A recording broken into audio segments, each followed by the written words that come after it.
All right, we are live. Ladies, you guys ready? Yes.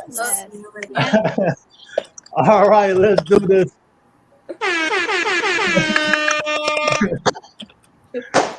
What's up, everybody? We are live. Welcome to another session of the Cover Club Podcast. I'm the host of this show, the number one Polynesian podcast in the world.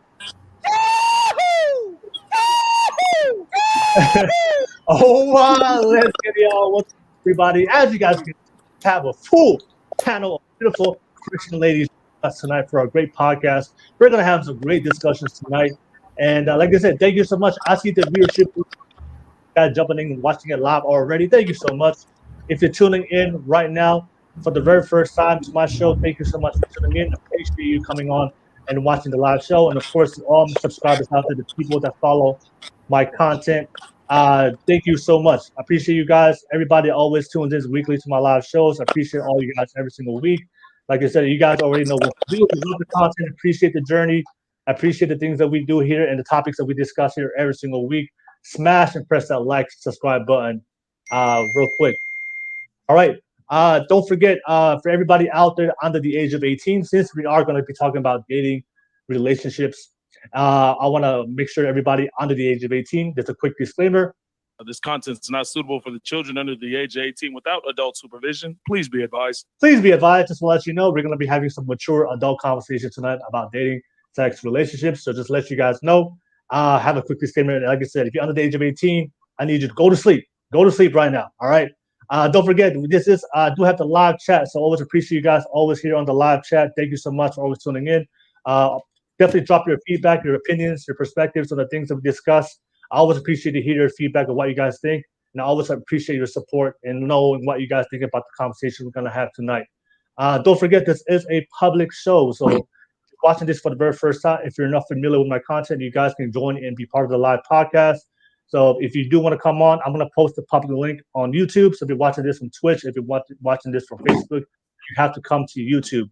So I'm going to post it on the live chat on YouTube. I'm pinning it to the top of the screen. Just click on it. You can be part of the conversation. Whether you agree, you can come on. Whether you disagree, I know there's a lot of people out there that disagree with my content, hate my content, or get triggered by my content. How dare you? But nevertheless, if we agree or disagree, you can come on and let's have an open conversation, especially about relationships. The whole purpose of it is to bring us together, not apart, but we have to have a conversation. All right. I see John Doe already for the first time here. Will, don't get these women upset. I never do. Thank you, John Doe, for being on the live chat. Thank you for your comment. Appreciate you being on the live show. Thank you so much. But don't forget, we do have the super chat donations. Always appreciate you guys always donating financially to my channel. I appreciate you guys real quick. So don't forget, if you do want to drop a super chat donation, the best way to do it is ask it through a question or a topic. So if you have a specific question or a specific topic about dating relationships that you want to ask one of our panel guests specifically, or you want to ask us as a panel to discuss, drop it to a super chat donation. I'll put it on top of the screen and I'll give you a shout out.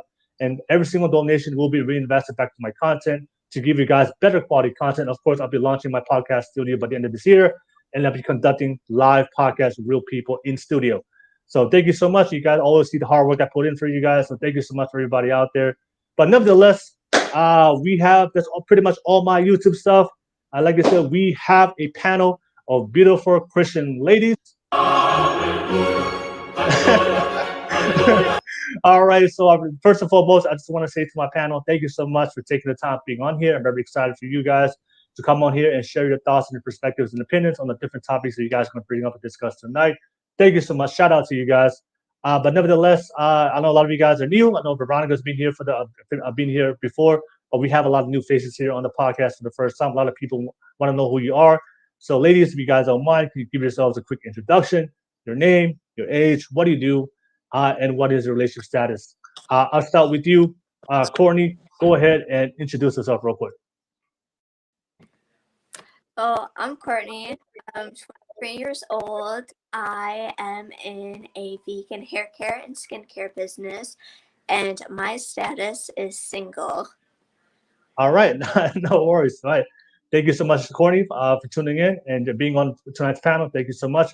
I'll pass it to you, Anna. Anna, go ahead and introduce yourself real quick.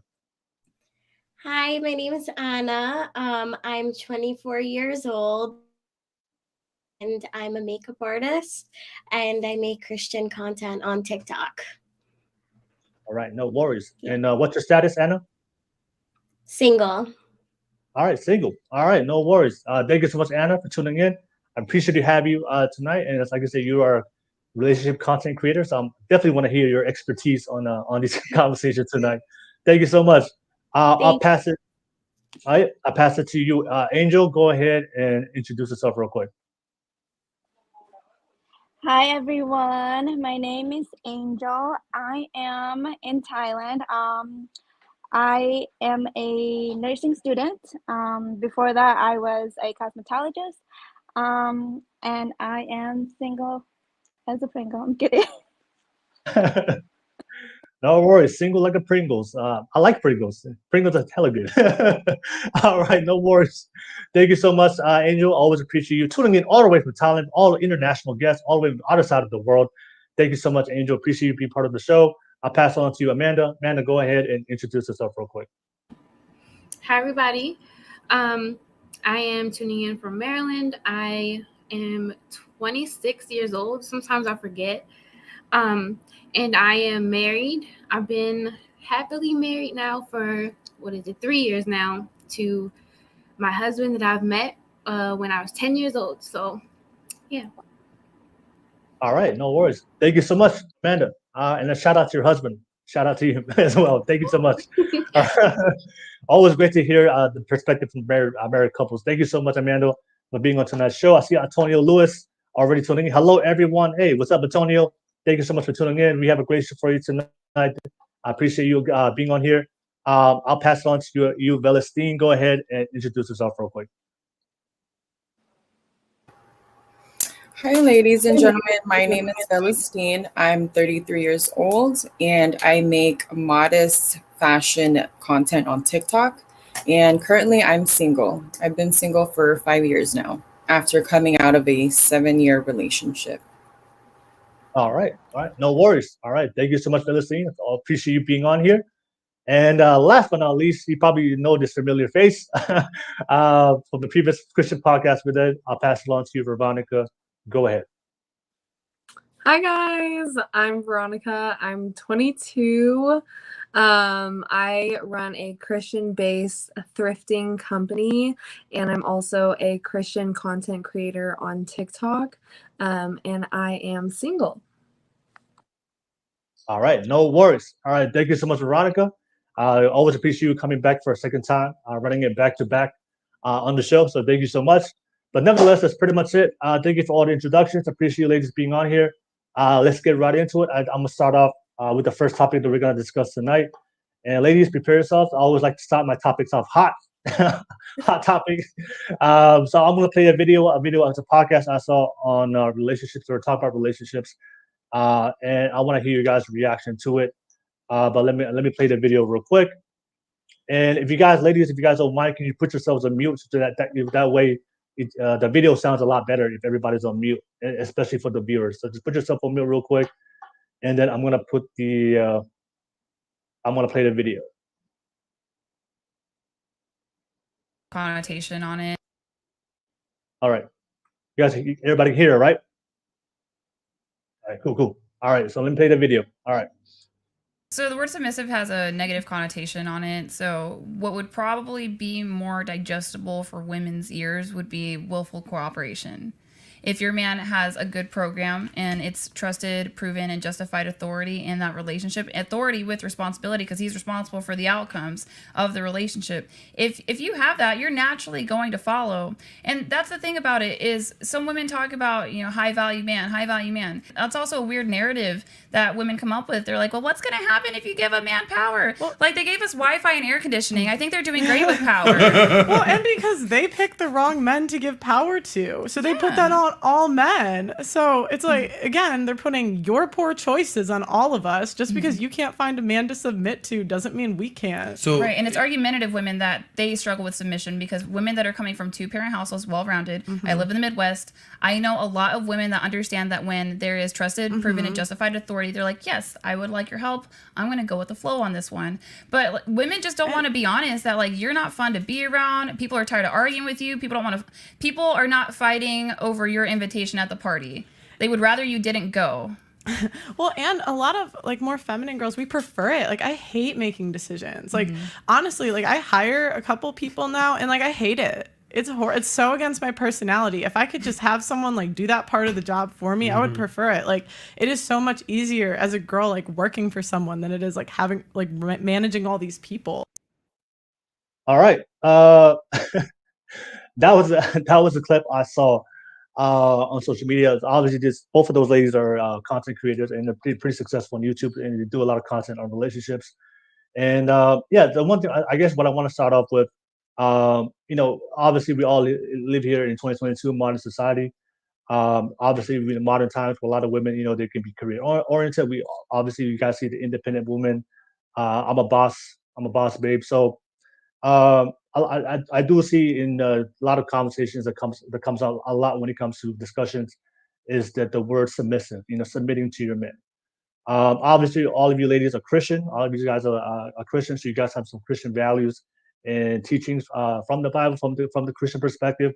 And from the Christian perspective, you allow the man to be the leader. You allow him to lead and be the leader of the family. But I do see that oftentimes, for a lot of women, it's hard for them, especially women who are very career-oriented, or very independent, especially in this very independent era of society. A lot of them are hard. It's hard for them to submit to a man. So, and for a lot of men, and because I hear conversation on both sides, especially for a lot of men, what a lot of the men are saying is, they have a certain program that they want to be the leaders, and then they have a certain program as a leader, but there are a lot of women out there that have a hard time allowing him to follow his rules or his program. So, I'm just having, this is a perspective I do hear from both sides. I want to hear you guys from you guys what your perspective is. And of course, there are a lot of women out there I've heard in the past that they found a man, they submitted to him, and they picked the wrong man, and then now they don't want to submit to, because they had a bad experience, a bad relationship. They don't want to submit to a man no more. But I guess one of the things I do understand as a man, and then based on my conversations, let me ask you guys like this question: do you guys like very masculine men? I just want to ask, like, do you like masculine men, like very masculine men, provider, protector, strong, ambitious, confident? He wants to take care of you. He wants to provide for you. He wants to make sure that your future is secure, the kids are secure. Like, he's willing to take that responsibility to fight for you, and that traditional role of a man. Like, right? Okay, cool. All right. So, I guess one of the things I do hear from I do experience is a lot of times women will say, "I want that type of man," but they don't understand that those types of men have a certain program or a certain standard that they want to, because they're the leader. They want to run the relationship, and it's hard for them to come on, especially if you're very independent, career-oriented women. You want to do things your own way. So that's just the both sides of the coin. And of course, we have feminism today. A lot of times, the word feminism has a lot of bad connotation to it. It can trigger a lot of people. But I just want to hear your thoughts that, as a woman, if you have a man that's worthy, that's deserving of you, that he's showing his ability to provide, take care of you, are you willing to allow him to make the majority of the decisions and let him lead the family and also lead you as a wife? Or maybe you have a different perspective. I want to hear. So that's pretty much the conversation. I want to talk about submissiveness. Is that something you believe in, or maybe you don't believe in submitting to a man? Maybe you want 50-50, or there's a partnership. I don't know, but I want to hear what you guys think about that. So I'll start with you. Angel. Angel, what do you think? For me, I totally agree with the submission to you being your husband. Obviously, if you're like a Christian couple, that is important that the wife is submitted to the husband, only to the husband, not like boyfriend or, your side piece or whatever, because in today's generation, that's what everyone's doing. They're having like situationships, and it's not godly, because when you're in a relationship, when you say you are a woman of God and a man of God, you have to like be selfless, and you have to submit to each other, and you're not being together to be happy. You're together to be holy and to glorify God, and that's the most important thing to be in a relationship. And well, for me, and obviously I have to hold myself very high to, who I say I am, because anyone can say anything. Anyone can say they're a man of God, just to like get to you. And so, like I said earlier, you have to be careful, because a lot of people are fraud out there, and it's hard to like date in today's world. So yeah, submission is, with me. I personally, that's a part of me that I would for my husband, and my husband only, if God grants me a husband. But yeah, that's what I have to share. Being submissive. Okay, cool. All right. Thank you for sharing that, Angel. I'll pass it on to you, Anna. Anna, what do you think? What do you think about submissiveness to a man? So, I do agree with that as well. Like what Angel was saying.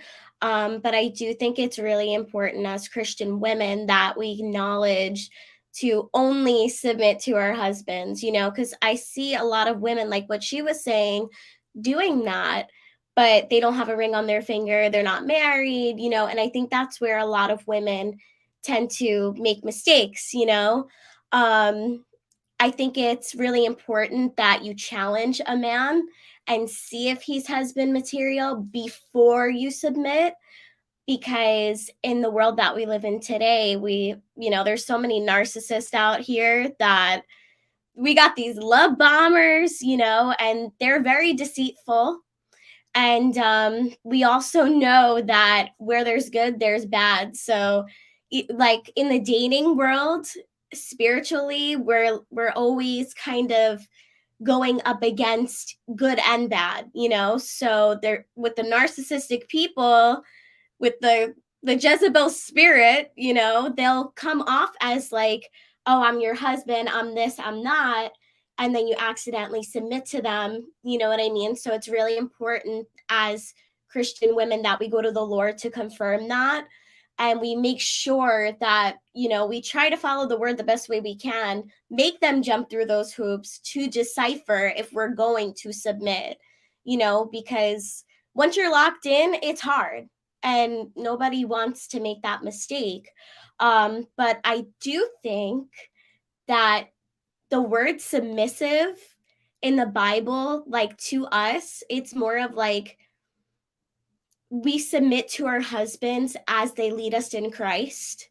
So we do still have like a form of independence. So I think that it kind of gets a little twisted with the way that the world views that word submissive versus us as Christian women. Because in the Bible, it's like, we support our husbands, we respect our husbands because they love us the proper way. So we submit to that. Whereas if a worldly person who doesn't know the word, they think submissive equals control. Where for us, it equals respect, it equals love. You have to jump through those hoops to get to that point. So I think it's just understanding what it means in the Bible means a lot different than what it sounds like to the world today, if you get what I'm saying. Okay. All right. Yeah, I fully understand. Okay. Thank you. Thank you for sharing that. Anna, I see Pastor Rowe. Shout out to Pastor Rowe. This is the first time I've seen you on the live chat. Thank you so much for being here on the live chat. For the first time, Pastor Rowe said, are they submissive and cooperative? Can they cook, clean, maintain a home? Hey, thank you so much for sharing, and thank you for being here for the first time. First time I've seen your name here in the live chat. And I've seen Nano Flying Man Disciple. Shout out to him. I don't know whether you're he or she, but you said Christian women submit to men. Okay. All right. Thank you so much for sharing. I appreciate you guys a lot. Chat. Definitely let me know what you guys think. Let me pass it on to you, Amanda. Amanda, what do you think? You're a married woman, so you've been in a long-term relationship, so you have a lot of good practical experience with a man, good man. So what do you think about what's your review when submitting to a man? Well, I think that without a doubt, without any type of argument, women have to submit to men, period. Well, not to men, to their husband, period. And even if when you get married and he's not yet ready to a point where you think where you should submit to him, you still have to submit to him, because once you marry, you create a covenant with God. So you still have to submit to that man, and you go to God and you ask God to help him become the man that he's supposed to be. But I think it was Angel and Anna spoke a little bit about women nowadays, submitting to their boyfriends or submitting to whoever they're shacking up with.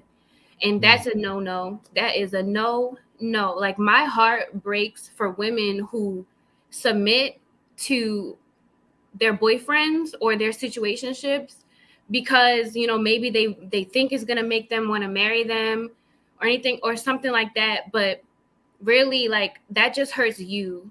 It hurts you. Like, it makes you spiritually weak, and it kind of pretty much lowers the standard. You're lowering the standard for men in general. And even women who get engaged and they're engaged for like 10 years and they're just like, well, we're already married. Like, that's still a no. You should not submit to anyone unless you've gotten married under God and that is your husband, period. And so for me, though, I would say that I did get married a bit young, and submitting to my husband was the hardest thing I ever did, because I grew up in a single mother household, and all I saw was an independent woman. That's all I saw. And she, my mom and my dad, they didn't have a Christian relationship. They weren't really Christians. My mom was Buddhist and my dad was, I don't even know. And so I'd never seen, how it was to submit to a man. And so when I got married, I did premarital counseling, but when I got married, I'm still learning how to submit. I'm still learning. We've been married almost 3 years now, and I'm still learning. But without a doubt, if he says this is what we have to do, and, we confirmed it with God and everything like that, and we prayed, and, no, even if I don't agree, I submit. It's when it comes to financial decisions, when it comes to any type of like a move or anything like that, I have to submit to what he says. And if I don't agree with him, I go to God, and God is the one who helps us in our marriage. But at the end of the day, women, we have to submit to God. I mean, to God, but as onto, our husbands. We have to submit to husbands as onto the Lord. And so, yeah, I agree with Angel when she talked about the submitting to, not submitting to boyfriends. I agree with Anna. We need to, I think that a lot nowadays people are kind of like compromising. Women and even men too are compromising, and they're forgetting the fact that God created husband and wife for a reason. And like you said, it's to be holy. You might not even be, happy initially when you get married, even though, you're supposed to be, but you things may not always be good in your marriage. So that's why you have to first submit to your husband as onto the Lord. But I could take up this whole time. No worries. No. I think you guys made a great point. I wrote it down. I think you guys said that the problem with a lot of women today is that they submit to a boyfriend they don't submit to a husband. There's a difference, right? And I agree with what you said, Amanda. A lot of women do grow up, especially in my experience, a lot of single independent women. They usually come from a lot of single mom households. The single mom rate in America is rising, depending on which community you are in. But it is rising every year. And then, like I said, if you don't see a healthy relationship or how a woman is supposed to submit to a good man, then a lot of women, they don't understand how to do that when they do meet a good man for the first time. So it's interesting. Yeah, these are things that we see every single day. So thank you for bringing that up, Amanda. I'll pass it on to you. Velestine, what do you think, Velestine? So far, I definitely agree with everyone. And personally, I've experienced both sides of the spectrum, I guess you could say. I have shacked up before. And like I mentioned, I came out of a 7-year relationship. And this was a boyfriend that I submitted to. And I did that coming from a home where I was not raised to love myself. I didn't know my identity in Christ. I didn't know my self-worth, my value, and how God seen me. So that affected my choices as to why I chose to submit to this, man who claimed that he believed in God, but didn't really practice faith or anything like that. And I think a lot of women, yes, we do submit to boyfriends because we're trying to fill something that we weren't taught to fill, with God. So coming out of that 7-year relationship, I learned, okay, well, you know what? I need to, get deeper with God. And now I've been single for 5 years. I've learned to understand my worth, my value, how God sees me. That really helps a lot, because when I know how God sees me, I know to expect the same type of love from a man of God, which helps me not to just settle for less. And then coming from my experience, I know better now. God has given me discernment. He's given me the encouragement through his words. So now I feel like I'm more aware of the type of men that we come across. They're counterfeits, or they'll love bomb you. So I get all of that all the time, but I always check in with God. I'll tap in with him like, okay, God, like, is he the one? And, it's very easy now to spot red flags, and we have the Holy Spirit to give us the discernment. So if we feel anxiety or if we feel confused, God is not the father of confusion. So right away, okay, this person ain't from God. Like, I'm not even going to give him my time and day. So it's easy for me to be single because I know that I go to God first. God fills me first and foremost. And anybody else that want to really, be with me, they have to go to God first before I actually submit to them. So whereas I came from being the masculine figure in my unequally yoked relationship, God has taught me to be feminine now because I'm submissive to him. So he has given me and taught me these feminine qualities where now I can hold myself to that standard and look for a man of God that is in the same standard as well. Yeah. Thank you for sharing. Yeah, definitely. Thank you for sharing that, Velestine. And I appreciate you bringing up the femininity part, the intersexual dynamic. Because that is one thing that, if that is one thing I do hear from a lot of masculine men, and it's one of the hardest things for a lot of women to accept, especially the very independent, masculine, modern women. They don't understand that, biologically for men, like we're attracted to feminine women because our traits complement each other. It doesn't combat each other. So that's why for a lot of times, for a lot of guys, like they meet a beautiful woman, but if she's very masculine, she's very argumentative. I mean, not argumentative, but she's not willing to submit, very disagreeable in her ways. I was all of that. I'd rather just go with a feminine woman. It's just much easier to deal with, right?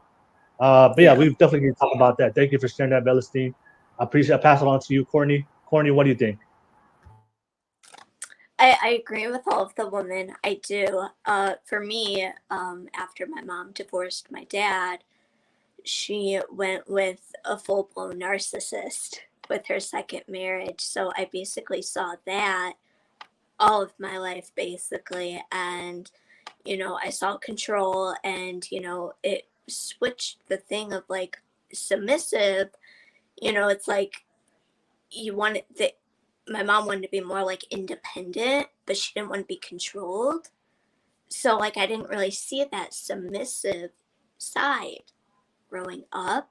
So I think that's what I really had to learn and read in the Bible was like, okay, submissive is respecting your husband. Submissive is, basically letting him lead the household if and when he loves you. And basically that's kind of like the test in dating, will he be a man of God in the household? Will he lead your family well?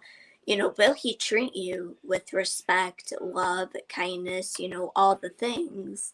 that basically love is in the Bible, you know, and that's where like dating, you know, it's like we're settling. We can't be submissive while dating, you know.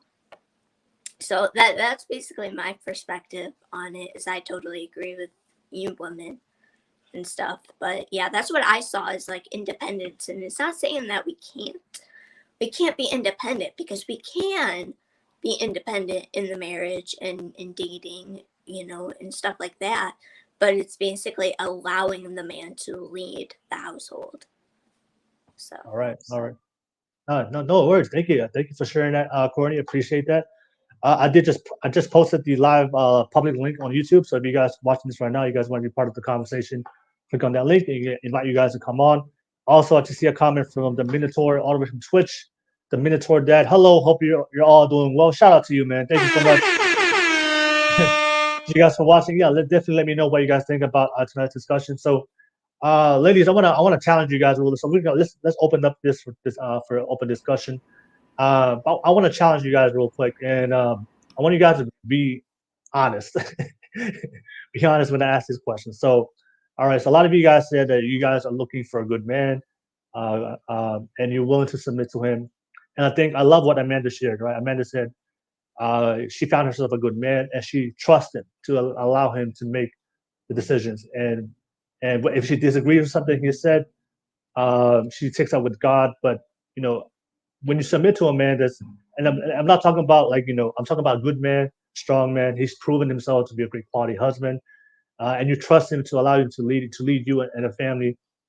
I guess the question what I want to ask you guys, are you 100% okay with trusting him to make the decisions in all aspects of not only of the family, but also for you as well? Or do you have certain things in your life that I will not be comfortable to let him decide on that part?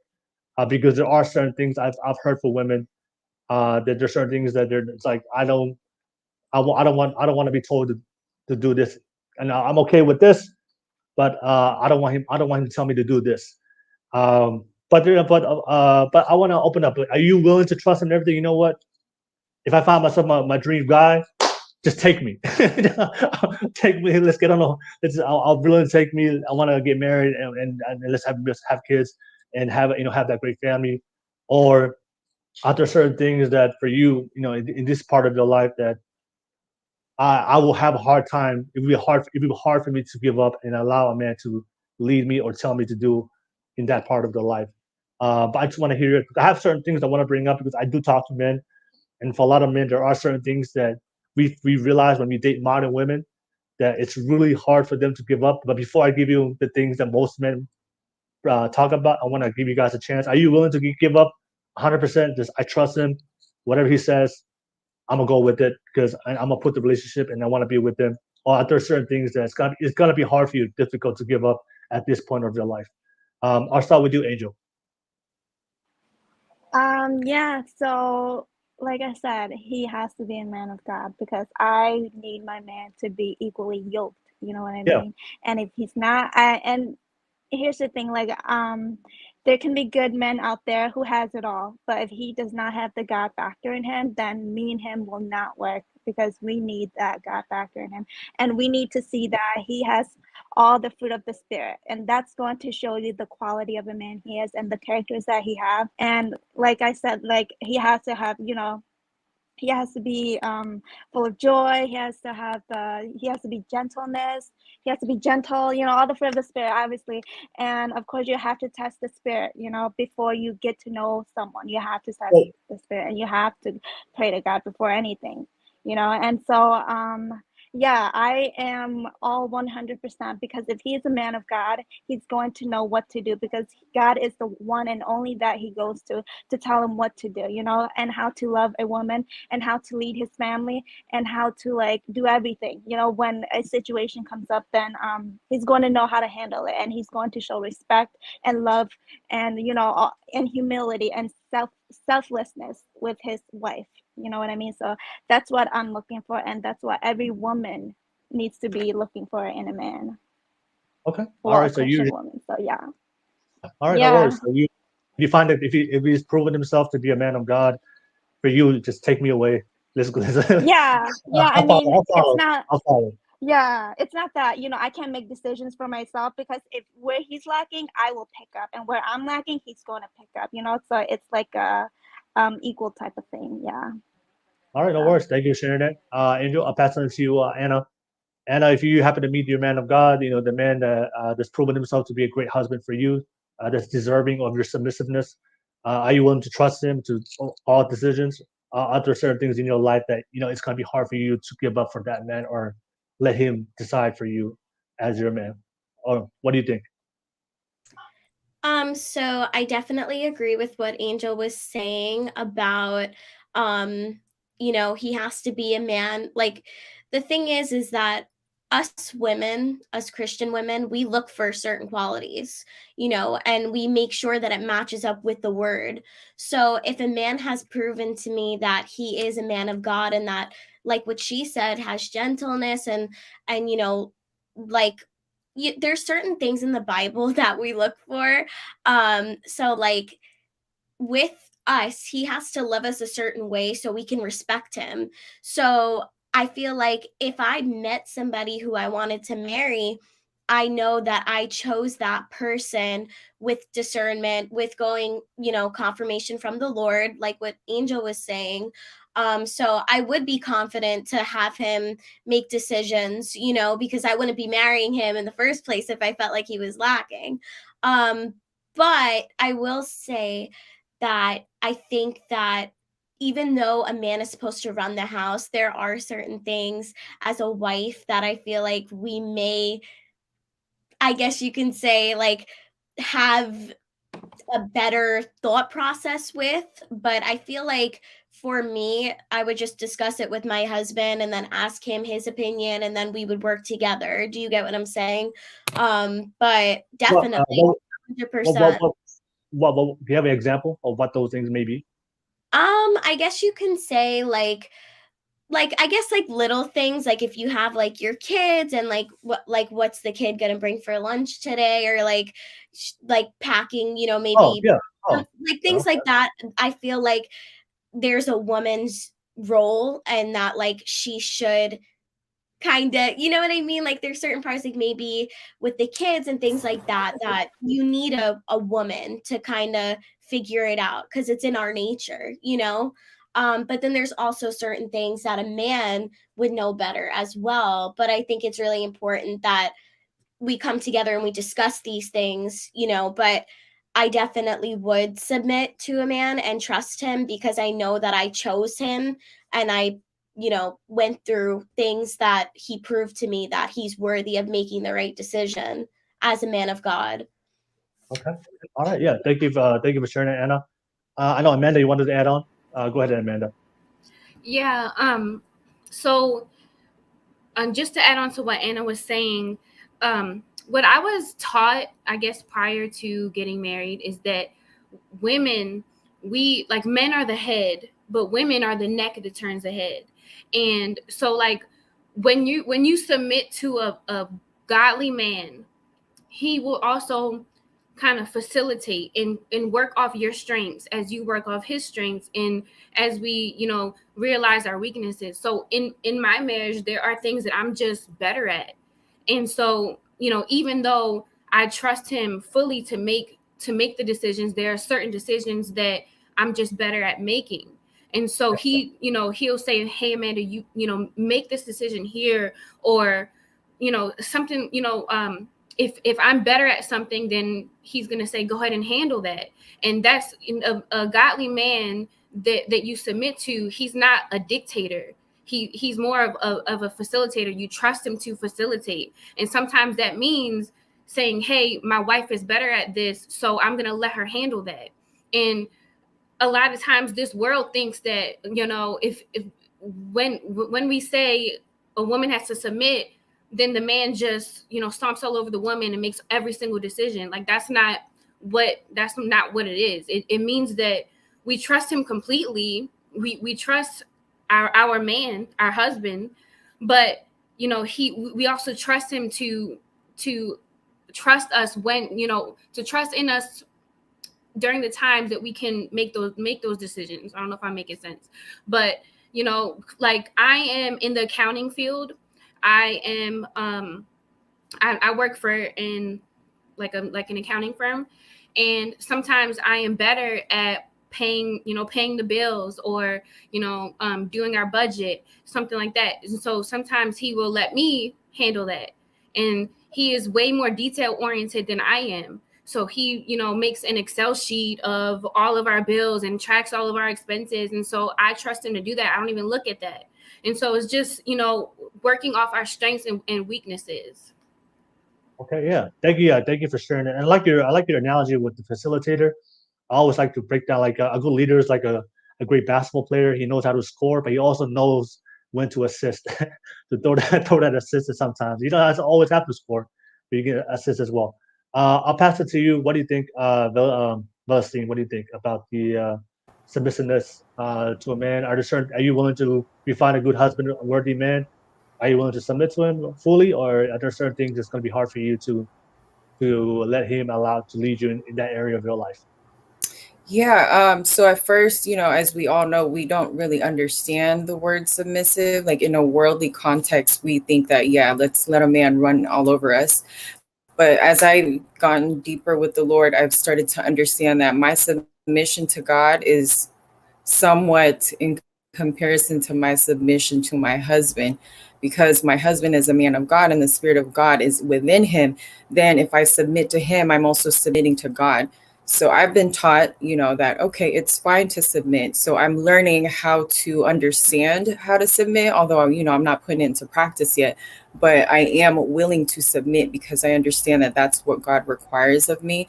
And I agree with Amanda, like the men, husbands are the head and women are the necks, just like how God made, Eve out of Adam's rib. We're equal, but we both share different strengths.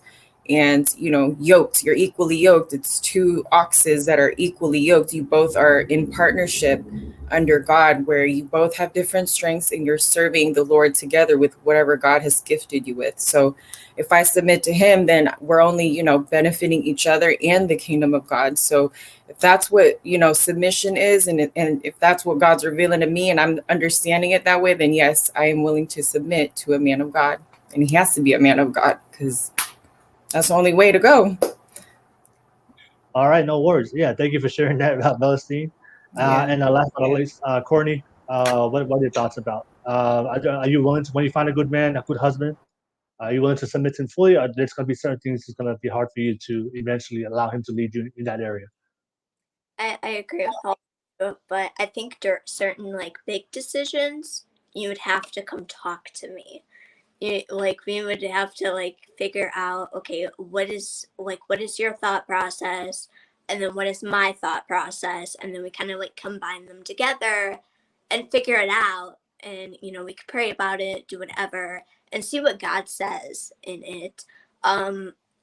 Especially financially, we have to do finances together. That is my number one big thing, is I gotta see the finances with you. I don't want no hiding, no nothing. It's got to be flat on the table. And even other certain decisions, I would want my husband to talk to me and not just say okay, we're gonna do this, and it's I don't hear anything why. It's have you prayed about it, have you so I think making the decisions together is a big deal to me. So okay. And yet there are some things that he's going to be better at than me, and I'm going to be better at than him, like what Amanda said, So, I would allow him to do what he is better at, and then I pray that he would allow me to do what I'm better at. So it's a partnership, basically. You're coming together in a partnership. So that's my thoughts. Of course. Courtney, I had a quick question for you. So, say if you met a guy that was husband material, but he's very successful. He's very successful in his life. He started from the bottom. He's financially stable. He has, he's good financially. He's at a good place, good security. Do you still need him to consort with you as far as the decision, even though he's already successful and he has a lot of experience in his field as far as making money? I would have to see everything. Yes. Yeah, like he's transparent. He's transparent. He's transparent. He like you can see the accounts. You can see what the money's flowing. Like you have access to all the financial Like decisions. I would have to see it, yeah. And the thing of it is like he could see everything of mine. Yeah, of course. Yeah. Honest with Okay. All right. No worries. No worries. Yeah. Thank you for sharing that, ladies. Yeah. I don't. I guess I want to play another clip real quick. I just want to hear you guys' thoughts because I guess I agree. I totally agree with everything you guys said. But I guess the two things that for what a lot of the men are saying is the hardest thing to bring up to women, especially when we live in the social media age of social media, posting pictures. So I saw this clip. Say from the same podcast I played earlier. I'm gonna play it real quick, and I want to get you guys' responses, and then we're gonna move on to the next topic. Let me play the video real quick. Your dress is a little bit provocative. Maybe you're a little bit ignorant on it. He says, honey, you're showing a little bit much. I don't know if you're aware. Do you mind changing? Like, would you argue with him or would you put on a different dress? If I think the dress looks hot, I would wear it. Yeah, well, that's making it about you and not your relationship. That's the opposite of willful cooperation. Okay, so yeah, that's not me. Yeah. Okay, so let's stay there for a second because I've dated some girls that look good in dresses and maybe they looked a little too good. And I was like, the whole honey, does this make my butt look good? Oh, hell yeah, whatever, whatever. But you're saying, as a man, hey, babe, a little much. I don't feel comfortable with this.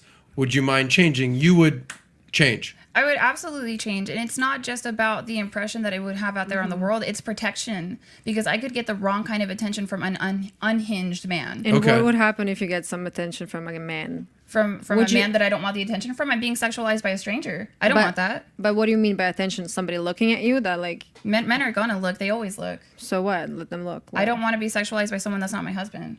Okay, so why do you post stuff online? I'm sure some guys watch your stuff. Have you scrolled through my Instagram? A little. It's pretty kosher. Like, I mean, there's some weirdos out there, I'm sure. And when you're with a guy, you represent him. So I would never want to wear something that's like embarrassing to a dude. No, I agree with that. I would never wear something inappropriate for a situation. But if a guy, I usually tell my boyfriend to choose my outfit. All right. Okay. So that was pretty much the clip I saw from the same podcast. I guess just from the men's perspective, one of the hardest things for a lot of guys, and I just want to get your final opinions on this before we move on to your topics. One of the things for a lot of guys, it's hard for them to bring up, especially in this age where social media, the independent movement for women, the sexual liberation movement for women to be able to show their bodies, flaunt their beauty, show off their sexuality, express their sexuality. That's like the norm now in society. But if you understand men, if you understand the difference between biological attraction for a lot of men and what we want, one of the things that as men we really care about, that can be a big deal breaker in a relationship, is how a woman's sexuality. And for a lot of men, we want a woman that can reserve that for us. We don't like women to express their sexuality for other women to see, for other men to see, not only physically socially in the world, but also social media. So I guess the question I want to ask you, ladies, what do you think about that? Like, if you're, would you be okay if you're wearing a dress or if you post something that's sort of like uncomfortable for him? Tells you, for me, I don't like that. Are you guys okay with that? Are you guys okay allowing your man to have control over how you express your sexuality to the world? Because I do know as a man myself and also biologically, we care about that stuff. That's something that we are very sensitive and we care. It's unattractive for most men. It's unattractive for them when we see women expressing their sexuality for all men to see. We want to be able to reserve that for us. But I want to what do you guys think about it? Are you guys okay with that? If you find the husband that you guys look for, if he tells you, hey, can you change your dress? I just think it's kind of revealing a little bit, or you're posting a picture online. Because I do talk to a lot of women, especially the very modern, single, independent women. That's one of the things that they're not willing to give up. They're like, I'm not going to give this up. But I think it doesn't work in their favor because I tell them all the time, it's like, well, if you're not willing to give up, that's why you're not attracting those men, because the good men that you guys want, they don't want their woman to go out there and post themselves. And that's why a lot of times those women who posted revealing pictures, they attract those men that they complain about later when they break their heart or they don't end up becoming good men. So what do you guys think about that topic? I'll start with you, Anna. What do you think? Are you okay with that? Like, allowing a man to have some kind of say in the way you express yourself sexually? Because I know for a lot of women, especially in today's modern society, that can be very controversial or be seen as controlling, or that guy's toxic, or he's trying to suppress me and as a woman. But even though that's for a lot of men, that's just it's something that's important to us. What do you think about that, Anna? So I think in my case, I was dating somebody for 10 years, and he was kind of like that. Like, he didn't like when I wore certain things, but he wasn't a man of God. He believed in it, but he wasn't a man of God. So in his case, it was more controlling. And at the time I did listen to him because I respected him and I didn't want to make him feel uncomfortable. But then I noticed that if it was other women, he didn't care. You know what I mean? But I think if you're like a man of God and you're not looking at, like, you're not giving other girls like that attention, and you want your woman to look a certain type of way, I think that, the thing is with me, right? Now that I'm like a born again Christian, I kind of am a little more mindful of what I wear, and mindful of what I post as well. So I feel like I wouldn't give him a reason to feel uncomfortable. I would actually try to avoid that as much as possible out of respect of him and love for him. So in my case, I feel like I know enough to know if what I'm wearing is making him feel weird or not. So I don't think I would run into that problem, but I do understand a godly man's point of view, because I have seen situations where there's a wonderful woman of God and she's like so amazing at heart, but then you go on her Instagram page and it might look like a little bit different. And, I'm not judging or anything like that, but I could see how a man of God would feel uncomfortable with certain things, especially if that's like his woman and stuff like that, just out of respect for him. So I completely get that 110% why certain men, as a man of God especially, would feel that type of way, because they're different from other kinds of men. And if you happen to meet a good guy, is a man of God in the future, and you'd be okay with that, for him to be able to voice that to you, hey, I don't think that's uncomfortable. That's maybe making me uncomfortable. Is it okay for you to change? Would you be okay with that, to be able to submit willingly in that situation? I mean, if I was wearing something that made him feel uncomfortable and I felt like, okay, you know what? Yeah, maybe you're right, then I would. But like I said, I would try my best to avoid making him feel that way. But yeah, if that was the case, then if he proved to me that he's a good man and that he's not controlling, then yes, I would. Okay. All right. No worries. All right. Thank you, Anna. Let me pass it to you, Angel. Angel, what do you think? Angel, are you okay with a man having some say in how you express yourself sexually, or is that something that's gonna be a problem for you? For me, honestly, as a woman, you need to have confidence in yourself. And with modesty, I don't think I ever have a problem with that. So obviously, with, my husband has to be my husband, my God sent husband. If he was to say, I'm revealing too much or it's inappropriate, yeah, I'd be like, okay, but I look good, right? As long as I look good in his eyes, then it's good. But obviously, you don't want to attract other men, because they can have vulgar eyes, and I don't know, it can put you in like a dangerous situation because you don't know, there's men out there, pedophiles and predators and all that things. And so, yeah, obviously, your man will have like your back, he wants to protect you. So obviously, if your husband say one thing, you got to do it, out of respect for him and his love for you. So yeah, I would definitely for my husband. Okay. All right. All right. Thank you for sharing that. Angel, I'll pass to you, Courtney. Courtney, what do you think? Are you able to allow your man, a good man of God, to be able to have some kind of say, or is that gonna be a problem? What do you think?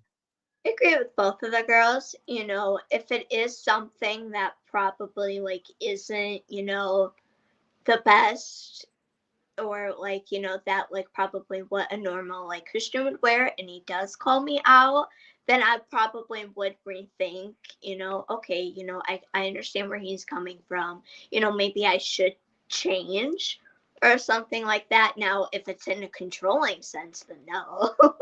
But, you know, that would hopefully not be the case, you know, if you're dating or married to a godly man. But I would say, yeah, you know, if it is something that, you know, really does make him feel uncomfortable, then yeah, I probably would. Okay. All right. No worries. Thank you for sharing that, Courtney. And Amanda, what do you think, Amanda? Yeah, so I don't think our husbands or, you know, my husband should just have a say in it. I think, you know, my body at this point is his body. So if he tells me that something is provocative, 100%, I'm going to leave. I'm going to change, even if I don't think so. Because also as a man and as a woman, I will never ever know how it is to walk in, you know, in a man's body, you know, to be a man. So I'm not going to know the things that he knows. So there are times where I think I just look good, and I don't know what he's talking about. Like this does, to me, it might not even be revealing, but he'll tell me, I think you should change, and I'm going to change. But I ask why. I'm just like, well, what about this is bad? Like, I'm going to change, but what about this is bad? And my husband will explain to me, well, you know, this is how a man views it. And when he explains that to me, I'm just like, you know, I understand, you know, so I change. And but also I think it works both ways, you know, because a lot of times if my husband tries to walk out the door with some gray sweatpants, because we know like the infamous gray sweatpants, I'm just like, nope, change it. And he's just like, I don't understand, you know, I don't really, you can't see nothing. But to me, I'm just like, it's just the idea of these gray sweatpants. You know, women just, when we see that, it does something to us. So he's going to listen to me too, as I listen to him. Yeah. So it works both ways, but 100%, I personally don't think it should even be a, you know, maybe if I agree with him. No, it's just, if he says that this is too much, then I'm just going to change. Point, period. Yeah, I think, I mean, thank you for guys for sharing. I think for men, like, we just understand how other men are, because, you know, when men, like, you know, we're gonna, you know, when we see something attractive, we're biologically hardwired to look. It's just biological nature, right? And we know as men, we know that if our woman dresses in a very provocative way, it was very revealing, we know that's gonna get a lot of attention. And for a lot of men, it's like, I don't want that. You know, we value and cherish our women. We want something that can be reserved to us. And we made a covenant, we made a promise to each other, something we can share only between us.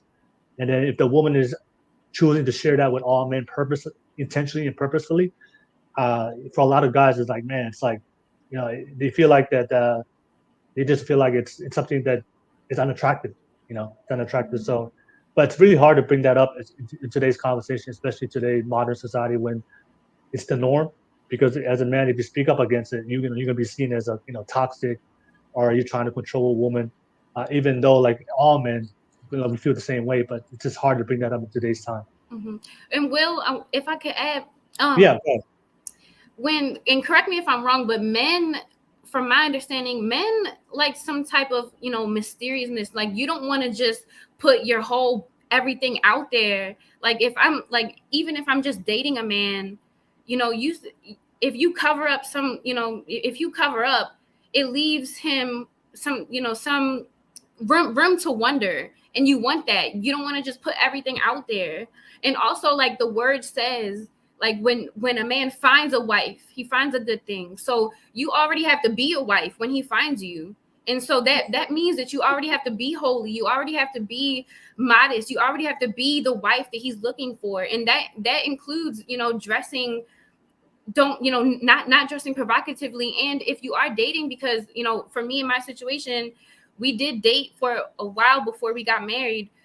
Even while dating, if he told me something wasn't right, because, you know, when a man finds a wife, I'm already the wife. I'm gonna listen to, honestly, especially if I see, if I know that this is the man, you know, that I want to be with, I'm gonna listen while if we're only just dating too. No, it's like men were very territorial. When we were very territorial for the woman that we want to be with and we want to commit to, especially the woman that we love, very territorial. If you see it with animals, right? Animals, when they find the partner they want to mate with, like they fight all the other males and draw their line of territory. Look, nobody's coming around. I'm gonna have this is mine, right? It's the same thing for men. Like when we see a woman that we want to wife up, we're very territorial. We want to protect her. This is something that we value. We want to cherish. And then if the woman is trying to break that, trying to intentionally allow all men to come in within that territory, it's very unattractive. It goes against with our nature, and it just becomes very unattractive for us. And that's why for us, like we like a woman that's that's modest. But we know for a fact that that's my woman. She's beautiful, and she only gives her that access to me. That's very a lot of guys we are very attractive with that. And I think Anna, you said something best. Like if a lot of women they don't understand, like they don't have the awareness to understand what they're wearing and how that's going to be perceived by men. And what a lot of women don't understand is like because I know a lot of good women, but the way they post themselves on social media is the reason why that they don't attract the men that they want. Because you can be a good woman, but if you post a certain way in a certain on social media, that's how you judge and perceive. And then for a lot of guys, like man, all they see is like very revealing pictures, and they're like, you know what, that's the type of girl that you can have fun with, but that's the type of girl that you don't want to wife up, especially if you're very religious. Did anybody want to add on to that before we move on? I'm sorry. Can I say one thing? Anna, then we'll come back to you, Amanda. Go ahead, Anna. So yeah, I think that's really important. Because one thing is like also for men as well, right? Like us Christian women, I see these like dudes sometimes and they'll make videos and they'll be like, oh, I'm a Christian man, but then they post like a thirst trap with their shirt off like that, or like trying to show a little something here and there in the mirror or something. And it's like, it just makes us like, it's confusing, it's like, well, you're trying to promote that you're like a godly man, but yet isn't this like a thirst trap right here? Like what you're doing, what people are thinking, right? So like women see that as well, and then it makes us think like, well, that's kind of like a turn off. We don't want to be, we don't want to do that.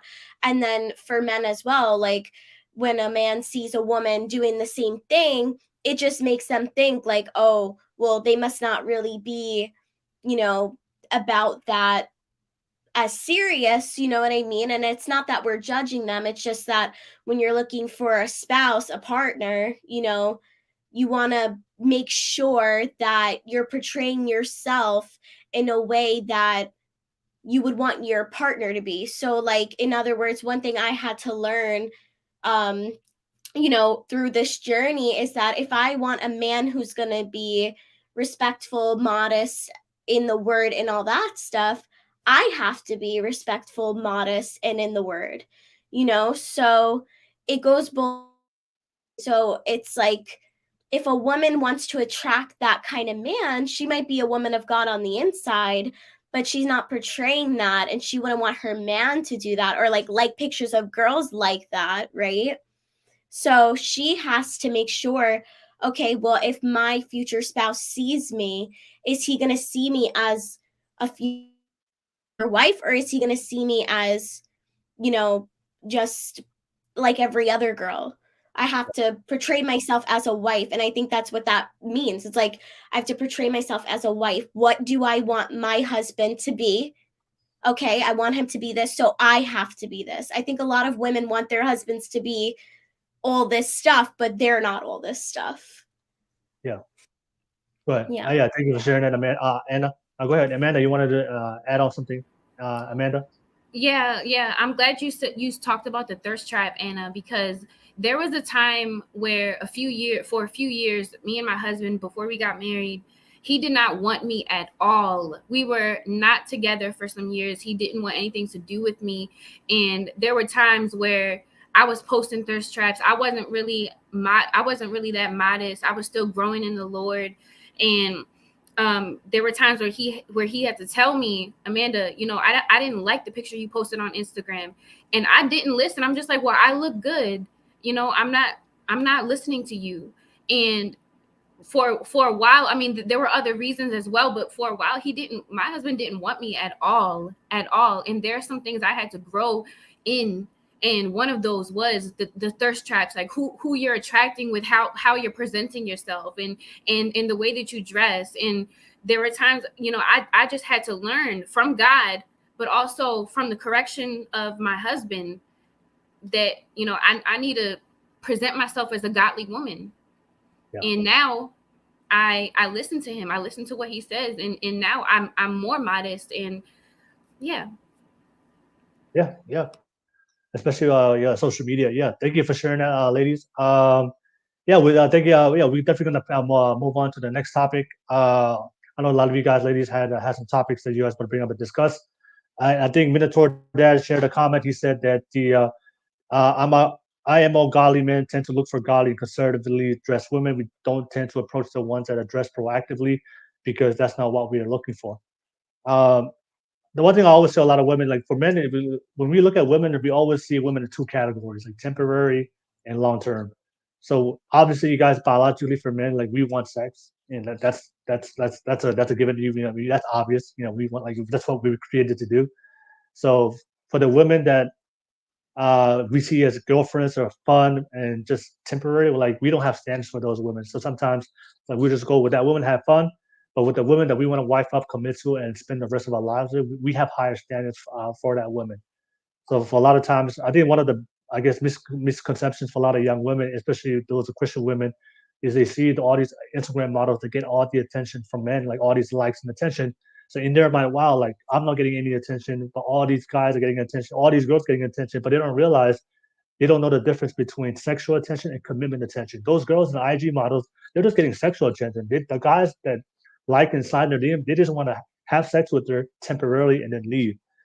But the women that they want to wife up, they're not going to do that. So I think that's one of the hardest things for women, because they think that, oh, if I dress modestly, most men won't give me the likes and the attention and the validation. But if I post something, a thirst trap, I get all the attention, then that means a lot of guys will like me. But that's why I have to explain to a lot of women, women are always going to be looking at you sexually. This is how we're wired. But just because he likes your picture doesn't necessarily mean he wants to wife you, commit to you. And sometimes when I do talk to a lot of women on Instagram, I have all these men on my DMs. I have all these men that always like my pictures. Yeah, but how many of them are wanting to be that good man, to take the responsibility and spend and be loyal with you the rest of their life? And I guarantee you, 99% of them, I probably don't want that. They just want to have fun with you. But it's really hard to explain that to a lot of women. So, but thank you for having a conversation. I want to bring up the topics that you guys want to discuss. I want to start with you, Angel. Angel, what's your topic? What's your question? Don't hold back, and then we'll go right into it. What's your topic question, Angel? Oh, I'm currently fighting the heat here, and so please excuse me. My topic, I guess it's like, for men, I really do want to know, obviously you mentioned it earlier and I forgot to just tap in and ask you a question, but I forgot. But let me try to remember it. Sorry, hold on. With you saying were you talking about men in general, or are you talking about men of God? When you say that when you see a woman you want to protect and love, and you know the conversation we had earlier. Do you remember? Being territorial with the woman. Is that what you're talking about? Yes. That, yeah. So when you talk about all men in general, how if they see a woman, they just want to protect that one and only. But then at the same time, they see other women who post sexual pictures of themselves, and they're very why do men do that? You know what I mean? They say they want a woman of God and they see that they want a wife, but at the same time they still entertain the worldly woman. How is that what that says about your character? You know what I mean? Can you explain why men do that? Yeah. All right, got you. Okay. Oh yeah. So why do men say they want a good woman, but they still liking all these thirst traps and other right. So girls posting sexual pictures on social media, right? even if they say they're Christian men. Yeah, Christian men. Yeah. So yeah. I think so I guess just to start off with that conversation is, we have to start with the biology that, for men, we're hardwired to be attracted to sexualized women. I'm telling you right now, for most men, I don't know about you ladies, but for guys, we think about sex a lot. That's what I told. Yeah. All right. But like I told you guys before, uh, every single guy, when we look at women, we want sex, right? And that's part of the biggest reasons of why we pursue women on a biological level. We want to procreate, we want to have children, we want to have sex. But the thing is, like I told you before, there's two types of when we meet women. There's women we want to have fun with, right? And there's women that we want to marry. So the women that we want to have fun with are usually the women who don't fit the standards of what we look for. So the women that are not submissive, the women that we want to marry long term, those are the women that we like will have sex with. But then the women that we see that's wifey material, those are the women that we're willing to like invest our time and commit to and be loyal to and wifey up. But I guess the answer to that question is the reason why for a lot of guys, and this is conversation I have a lot of men, the reason why a lot of guys want something but still we still like other girls' pictures, I think it just comes down to his growth, maturity, and his discipline, right? Yeah. Because I think for a lot of guys, like you said, they just never have learned to discipline themselves. They never work on themselves because, like I said, it's easy to have sex. If you have the opportunity, all these women, it's easy to have sex with all the women or like all these sexual pictures, Yeah. but it takes a lot of discipline and work to discipline yourself. You know what? I see this very sexual woman, but I'm not going to give her my attention because I have a wife, I have a good woman back at home. And I think that's one of the things for a lot of women is like, like you guys mentioned before in the podcast, a lot of you guys marry boyfriends, and those boyfriends haven't gone through that maturity, that stage, that growth, and haven't really learned to be disciplined in their masculinity, especially be disciplined in their sexuality. Because like I said, it's hard. I'm not gonna be a lie. Like it's hard. I've gone through that phase in my life where, when I see something, I just want to pursue it. I don't, I don't have no control over my things, and allow those things to control my life. But it takes a lot of work for a lot of men to be like, you know what, she's very attractive. I'm not just gonna give in to my urges as a man, because I've made the commitment to discipline myself, and also I save myself for a good woman. And also, like I said, understanding the risk for a lot of guys. Like we understand that we go out and have sex, we can create a lot of babies, we can create a lot of kids, with all these other women. So, but I think every guy's gonna be like that. I think I think 99% every single guy you're gonna meet is gonna be like that. That they all want this, they all want a wife, but if they haven't gone through that stage of maturity and growth as a man to learn how to discipline their sexuality, you're gonna do everything that you just mentioned right now. But that's why I believe as women you have to be very selective and find that good man. Those I'm gonna let you know right now, even the good men, they still want to do that. But the difference between the good men and those guys who lack discipline is that they don't act on it. Like there's so many times like I see girls who say like posting these thirst traps and twerking on social media. I mean, a part of me is like, oh, I want to like this. I want to like that. So it's so easy to do, right? So easy to do. No, I want to slide in the DM and check that out. But like I think was it Anna? You said that it's reciprocal. I realized for myself that if I want a good woman, that I have to be a good man. If I want a great woman, I have to be a great man. If we're gonna have high standards for the woman that I'm gonna choose, then I have to reflect that and have the same high standards. I can't expect my woman to be very disciplined in her sexuality and save her sexuality for me and be very conservative in her sexuality for me. But I'm out here posting and liking all these pictures. I just realized in a relationship with a good quality person, that's not gonna work out.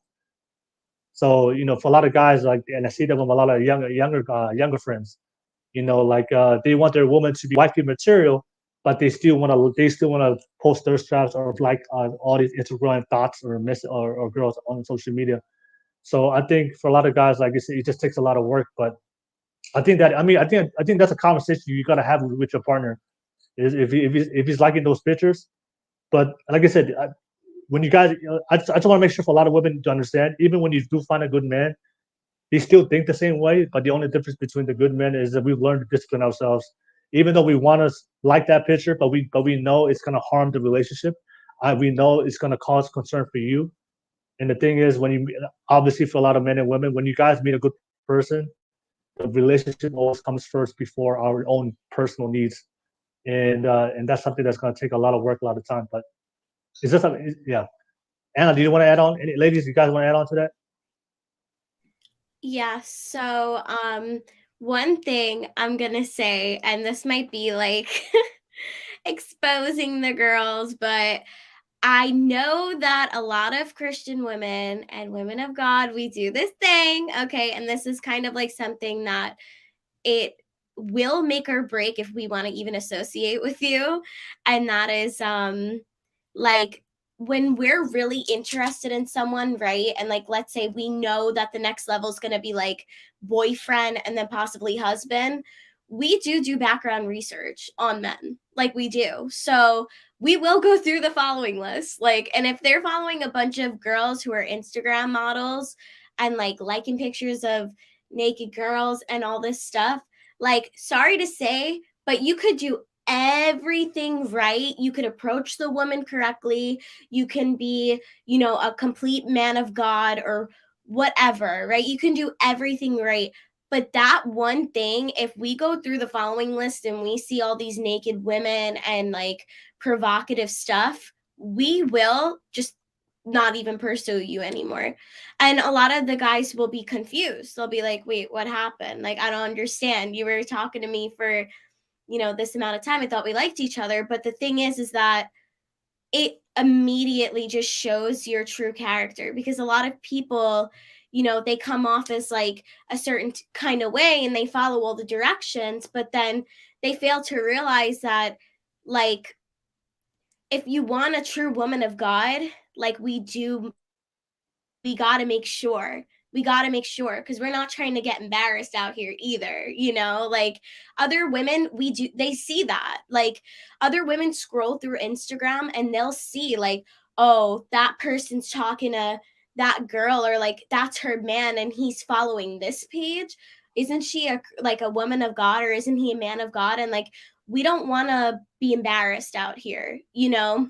So, and that again plays into a woman being able to respect a man. So if a man is a true man of God, right, and he's looking for a wife in the future, I highly suggest that they clean up their Instagram and their social media and prepare for that woman, because I promise you, we be looking, and that will decipher if we want to actually be a part of that man's life long term as well.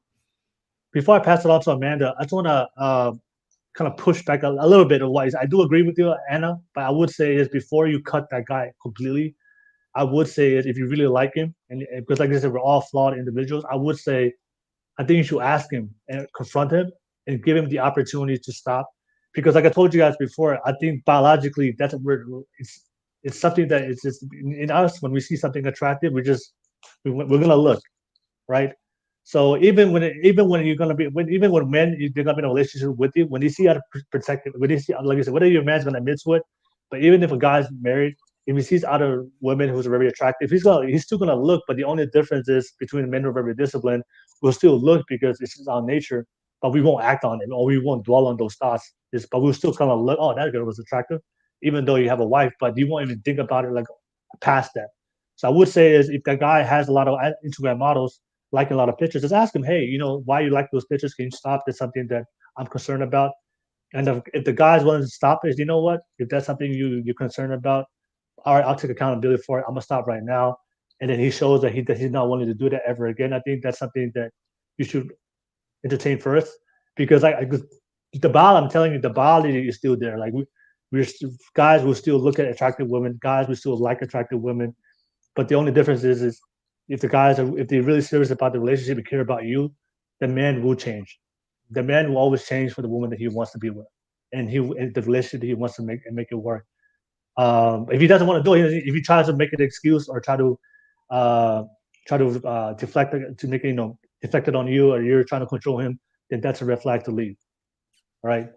But like I said, yeah, I would say that before your judgment, just ask him real quick, because like I say, I think it's our nature. I think biology has a big fact. Like, if like I know for a fact if I'm going to be in a relationship with a woman, I would if I see a pretty woman, I will still look. It's just I don't know. It's like reactionary. Like it's just in my biology. But the difference is I'm in control because I'll look at it. Oh, that girl's pretty. She's sexy. But I have a wife here, and I'm not.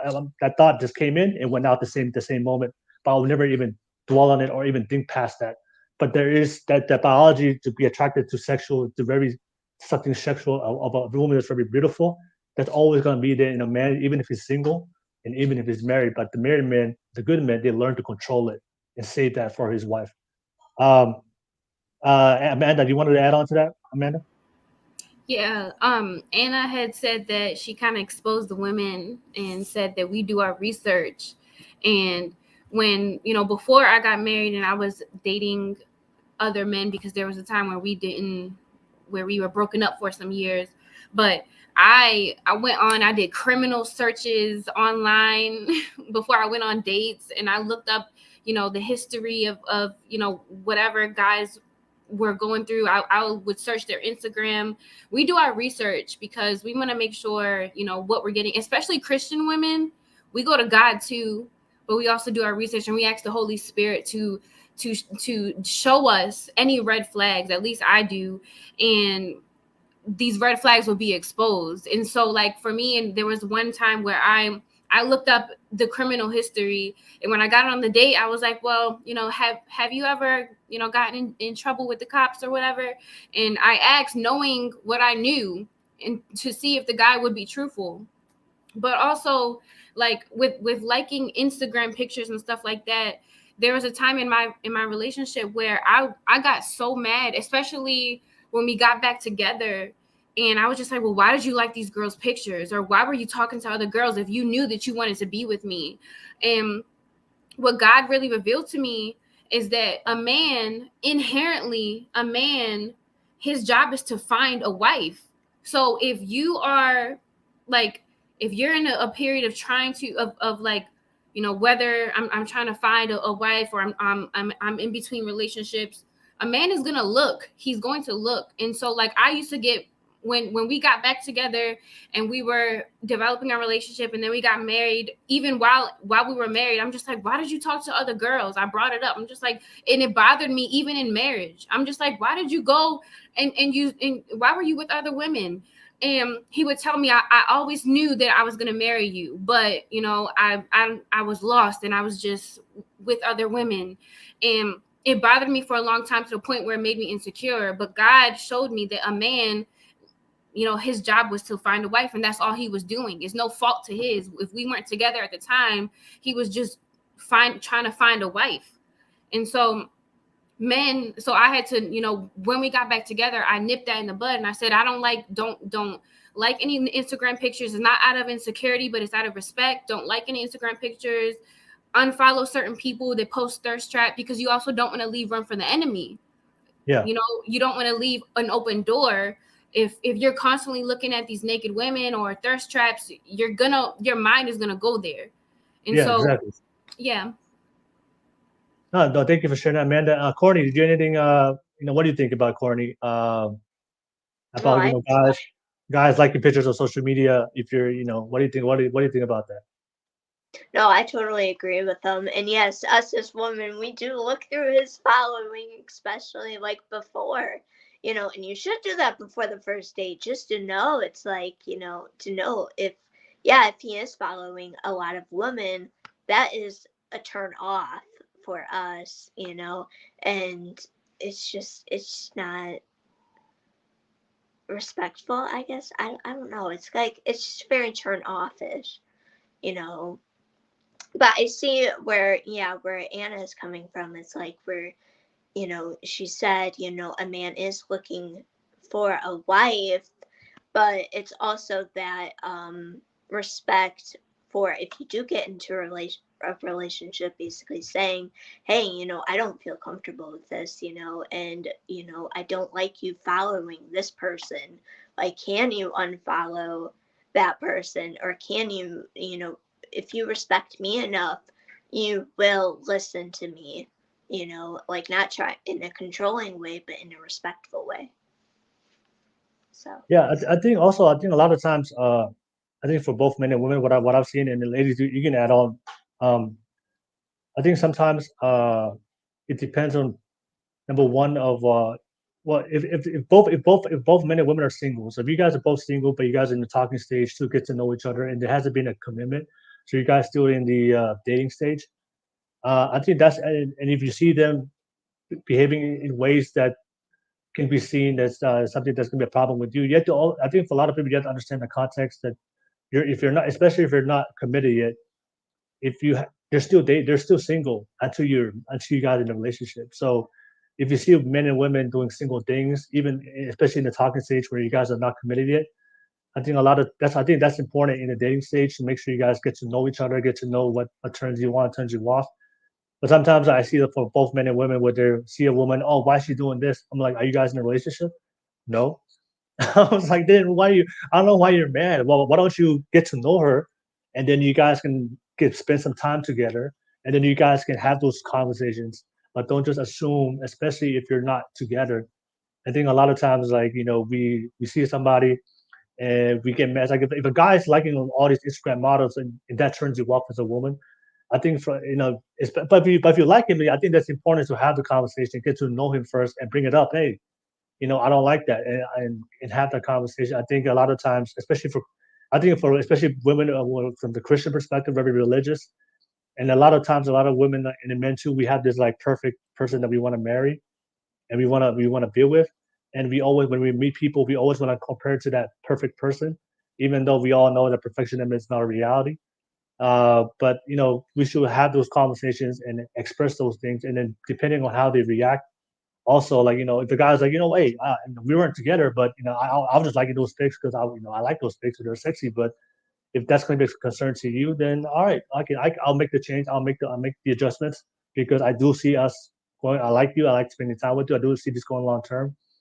um I think that's one of the things I do see sometimes. Like women would do their research on a guy, and then they were like, hey, how, and then they're just automatically judging. And men do that also as well for women, especially for guys that when you do see girls who post like provocative pictures.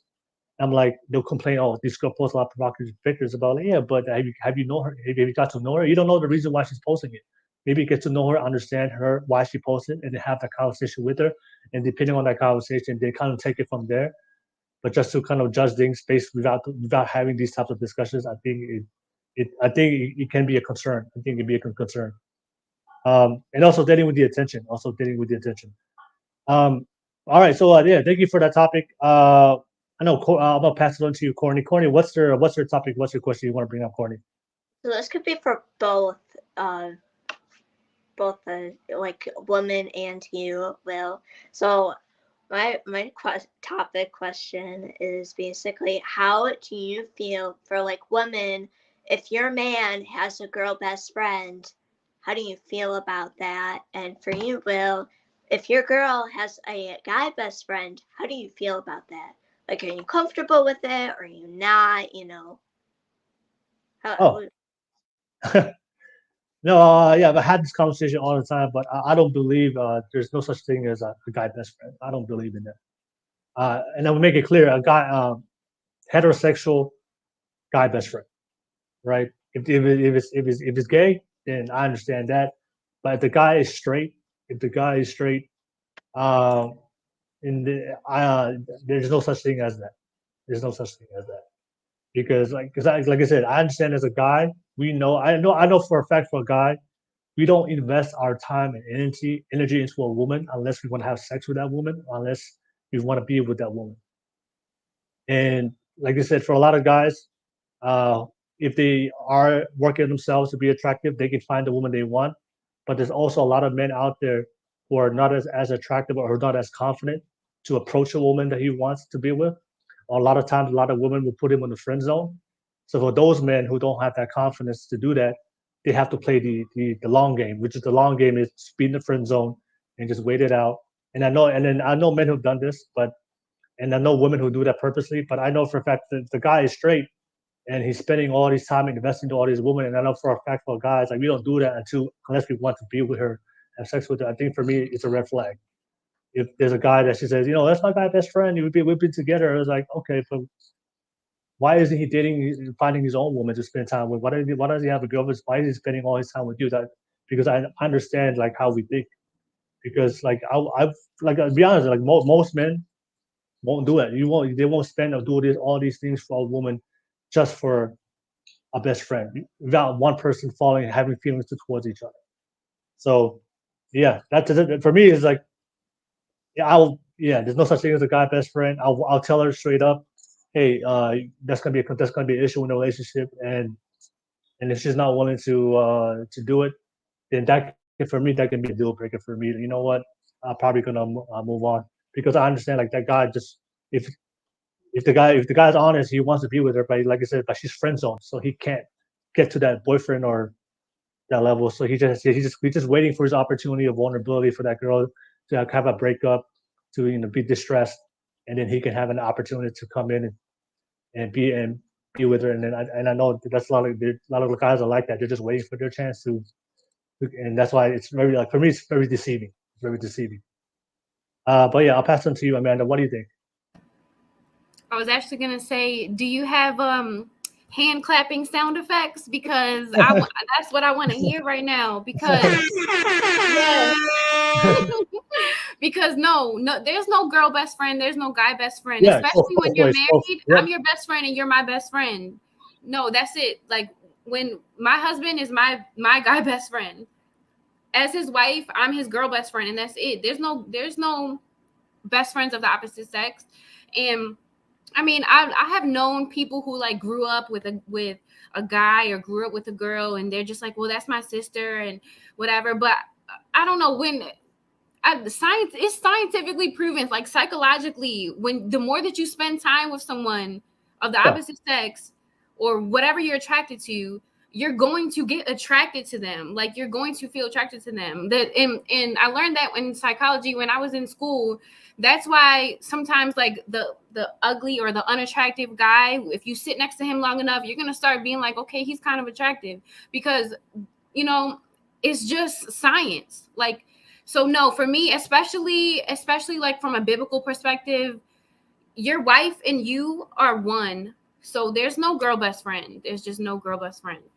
Yeah. All right. Oh, thank you for sharing that, Amanda. What do you think about Anna? What do you think about guy best friend and girl best friend? So I believe that you can have close friends as the opposite sex, especially if you guys have been friends for like a very long time. I've seen it happen. I have a lot of guys who are, my friends. But I would never put them on a best friend pedestal. Like I feel like if I have a husband, that's my best friend. I'm supposed to be his best friend.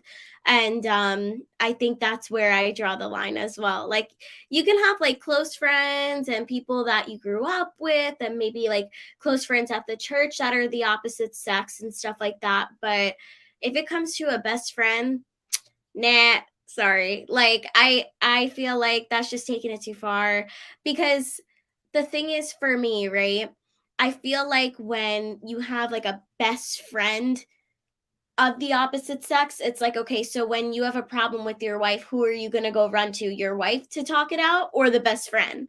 Which a lot of people, what are they going to do? They run to the best friend.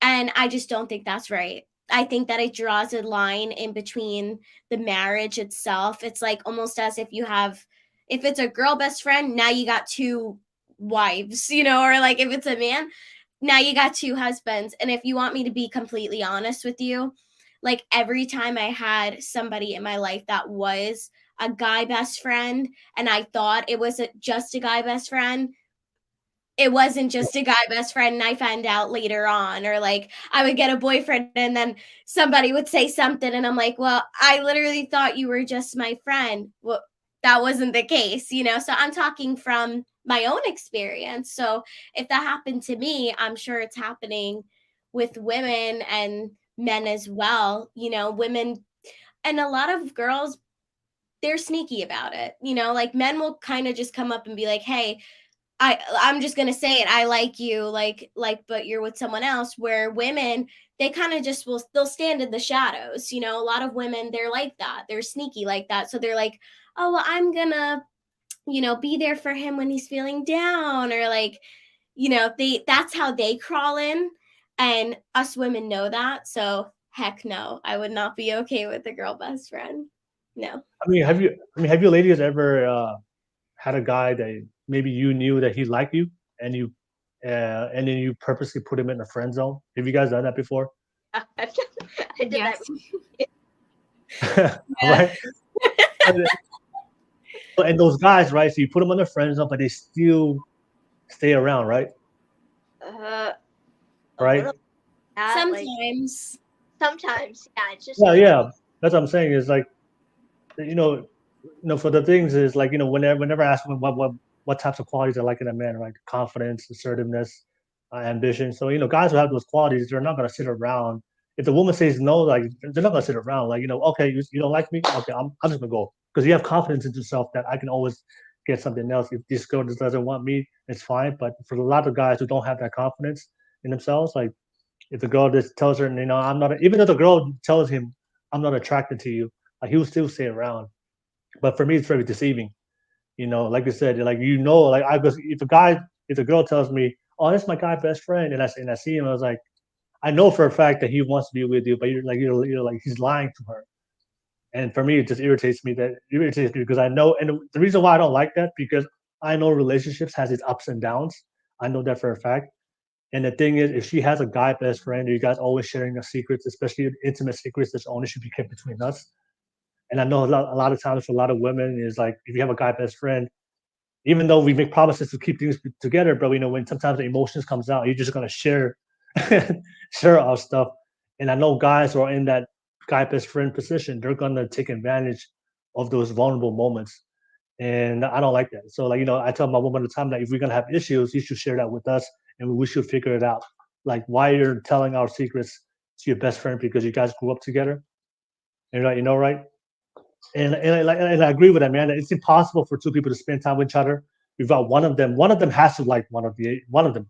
It's gonna catch feelings. One of them is eventually gonna catch feelings, right? And the thing is, if the person who's catching the feelings and if they're not getting the commitment from the other person, it's probably because they put them in the friend zone. So and also curious is, have you guys ever put somebody on the friend zone and did you guys ever promote them into the boyfriend or no?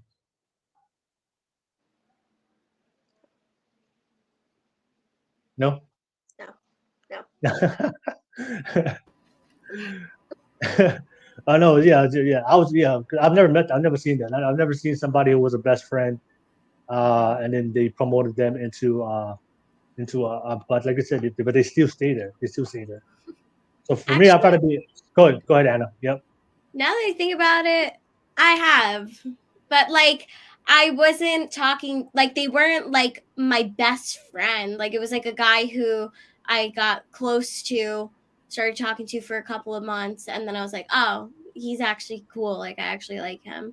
But I did put him in the friend zone for like 4 months. Nah, maybe like 2 months. But I just didn't know him well enough. So the feelings grew over time, but I was obviously single. But yeah, like I think sometimes women, they'll be like, they won't know if they like the man or not, but the man right off the bat knows that they like them. So, Yeah. and the girl, like, like, how can I say this? And the guy's like a nice guy, and then like they pop up here and there, they're like, hey, how are you? And like you just want to be nice and talk to them. So I feel like if a guy's a nice person and they show you with time that like, they really are interested in you, I think you could change any woman, any woman's mind if she like decides that she is attracted to you over time or something like that, but never like a long-term best friend though. Yeah.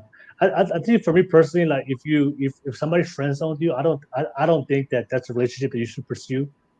I think we should always be with somebody that when you first meet them, there should be a genuine desire for each other. But if somebody met you and they didn't like you the first time, I think that's very dangerous. I think that's very dangerous because I think that if you like somebody, you like them automatically when you meet them for the first time. Like you just, because I do believe sexual attraction is important in a relationship. You should be in a healthy relationship. You should be attracted to your partner. You should look at them. Yeah, I'm glad I'm with her because I like her. I'm attracted to her when I see her. And it should be both ways. But sometimes I do see men and women who would choose to go with somebody, even though when they first met that person clearly put them in the friend zone and there was no desire. And I think if that person ever decided to come back and choose that person and upgrade them to a boyfriend or girlfriend, I think that usually comes out of a backup plan. So if their first choice wasn't going well, and then they'll fall back to that friend zone person and upgrade them. And I think I don't think that's not good. I think that's not a I think that's not very good to do, because I think they didn't show genuine desire for you for the first time they met you. I think that's something that's going to be cause a lot of issue later. And then you're just somebody temporarily, because I do know when we meet somebody we like for the first time, like we don't like nothing's going to stop you from being we want to be with that person because you're attracted to that person. All right. Did anybody want to add on to that before we move on to the next topic? Oh, cool. All right. Amanda, did you have I know you, thank you for that topic, Courtney. Thank you for that topic. And but Amanda, what was your topic and question, Amanda? We will close out the podcast with that.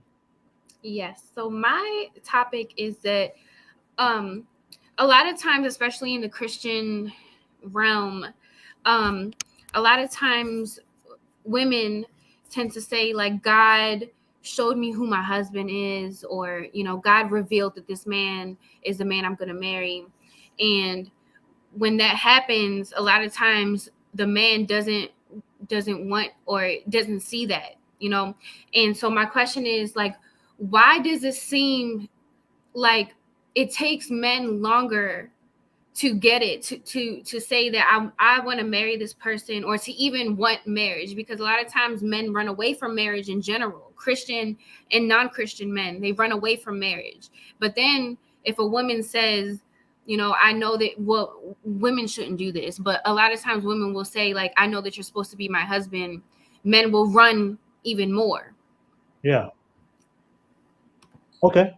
What do you think about that, Courtney? What do you think about that topic? I think it depends on, you know, what he saw in his parents' relationship. You know, if he saw like divorce, or if he saw, you know, like toxic, then of course he's going to be a little bit more afraid of it. And I think God speaks to us in different ways depending on how we pay attention. You know, like as what you said, you know, like a girl can get, you know, God telling her, you know, it's going to be my husband, whereas God's got to tell him in a totally different way, you know, or it's going to take longer for God to get him to actually pay attention to it. So I think it really does, you know, depend on who he is and what his relationship with God is. And, you know, I guess that's the thing, is like it does take a little bit longer for him, but maybe, you know, it depends on what his situation is, you know, what he's going through in the present. All right, thank you. Yeah, thank you for sharing that, Courtney. Appreciate that. Anna, what do you think, Anna? I think that personally, I would never tell a man if the Lord told me, because I don't want to scare him off. Even though he's a man of God, I still wouldn't, because it's just kind of creepy, you know, to be like, God told me that you're my husband. Like, I feel like if it was me, I'd be like, ah, you know, especially if, like, I don't know, but I do feel like that is true, that men do get like more afraid of like marriage, even if they're men of God. And I don't know why, because I feel like if you're a man of God, like, wouldn't you want to get married? Wouldn't you want to have a woman of God in your life? Like, we're the rib, you know? So for me, it's hard for me to understand, because I'm like, well, don't you want to feel whole? Because if you have your rib, then you'll feel whole and then you'll be happier. So why are you running, you know? But I think it does have to do with what Courtney said, like, majority of the time, just it depends the household they grow up in, you know? Because I won't lie, like, if I've spoken to a guy who grew up in a household with a mother and a father and it was healthy, they're not as afraid than the ones that don't. And it doesn't mean that they don't want it. They just don't really have that right example. And I think that, you know what I think it really is at the end of the day? I don't think it has that much to do with the women, the women itself. I think it has more to do with them feeling like, oh, I'm not qualified for the job, when they are. They just need to go to the Lord and get that confidence and get that clarification. So I think it's more within them that there's a lot of pressure on them as a man, and they get scared, you know? And can I challenge the household thing? Because Courtney brought it up too, that men, it depends on their household. And I know that my situation is not everyone's situation, but with my husband, he was brought up with 2 Christian parents that have been together for longer than his age, and but he still ran from marriage. He still, even after we got married, he said, you know, I knew, you know, I felt that we would always be together, but I just didn't want to get married at the time. I just wasn't ready. And so, you know, I genuinely want to know, like, men, like, why do men run from marriage? You know, and I don't particularly agree that it's always the household. No, I think no. That's a good question. Why do men run from marriage? I think I think for me, just my personal experience and also my conversation with a lot of men, and of course for a lot of women, for a lot of times they don't understand the man's journey. The reason why a lot of guys run away from marriage, because as men we understand that when a man gets married, he knows that there's going to be far more obligation and responsibility and burden that's going to be placed on his shoulders, right? Especially in the context of a Christian marriage. So for most women, when you talk to Christian women or religious women, they want the man to be a leader. And if a man's going to be a leader, he has to be the sole provider protector. He has to take on the responsibility. He has to be responsible for making the decisions, and take responsibility for all the good decisions, take responsibility for all the bad decisions. There's a lot of pressure and burdens that he has to take up. And for guys, we understand this, especially if you grow up in a Christian, even whether you come from a Christian household or not, we know that the expectation society has for men is that we have to be strong, we have to be masculine, we cannot cry, we have to be provider protector. So that's one of the things that it's hard for men that we have to understand, that for us to be selected by women, especially the women that we want, for us to have a successful marriage, that we know that we have to carry out those responsibilities. And for a lot of guys, that responsibility is, they're not at that point of their life that they're confident they can take on that role. So I think that's why a lot of especially young girls, especially a lot of younger men, they run away from it. I'm not gonna lie, I was the same way. You know, I was afraid. I didn't want to get when I was younger. I didn't want to get married because I knew that I wasn't where I wanted to be financially. So I knew that if I got married, had children, that's going to be more pressure. And if we have 2-3 kids, and where my economic stability is right now, I barely take care of myself, and now I have to take care of my woman. Now, if she gets pregnant, I have to take care of my child. So these are things that we think about that all the time. And for a lot of guys, it's hard. It's hard. So a lot of guys are ready for it. So that's why you see a lot of guys spend a lot of time investing themselves, building themselves, improving themselves. And then once they get to a point, they're confident. And that's why you see that. And that's why you see a lot of guys. I mean, that's why you see guys who are very successful, right? When you see guys who are successful, they just go out there and they're ready for marriage. Like, you know, I'm telling you, when you meet a guy who's very successful, he's confident in his abilities to provide and protect. He's not ready for marriage because he's already got to a point of his life that he can take care of all the responsibility of the family. But for a guy, was your boyfriend? Let me ask you, Amanda, was your boyfriend, when you wanted marriage, was he like at a point? Was he like? Did he have a stable career? Or was he at a good place financially, or was he still struggling, or was he still trying to work that out? I would say he was still trying to work it out. So I'm not surprised that, because we know that we get married, especially from a Christian marriage, that we know in a Christian marriage that the man has to be the man has to be strong, the man has to be the provider protector, and he has to be the leader. And if he didn't see that, and you guys brought into childhood, especially if he didn't see that from his own father, if he didn't see that from his own childhood of how to be raised to be a strong man. Luckily for me, like my parents are still together, and my dad's masculine, so I learned from my dad of how to be a strong provider protector, and I learned some of the values. But I have a lot of guys right now. They have no idea. They have no idea when it comes to responsibility, to values, how to be the provider protector. I was told by my dad every single time that, hey, if you have children, you must take care of your children. If you get married, you must take care of your woman. Like, these are things that's natural for me. So when I meet a woman, like, I don't like it's. I have to provide for my woman. It's not like a conversation, right? But now we here in modern society, I see guys like they'll ask, hey, can you work and I stay home? There's guys like that right now in modern society. Like they want the woman to go work and he just wants to stay home and raise the kids, right? But I was taught a different way. Like I was taught like, hey, when you get married, you have to take care of a woman. It's a must. There's no negotiation. Like that's your duty. And if you don't do that as a man, you're gonna fail. It's like you're gonna be seen as a failure. If you don't provide for your woman, if you don't take care of your kids, if you don't get a good job, then you're seen as a failure. So a lot of men, like, that's a lot of pressure. And if he doesn't do that, and we know, and we understand for women, it's in your nature that if he doesn't become the man that you want to be, and if he doesn't become that great provider protector, there's a big chance that you might leave and go find a stronger, better qualified man. And that's why for a lot of guys, and if that happens, man, that's gonna shatter a lot of guys. So for a lot of guys, like, you know what, let me just play this temporary role where we're not married yet. Like we'll spend time together.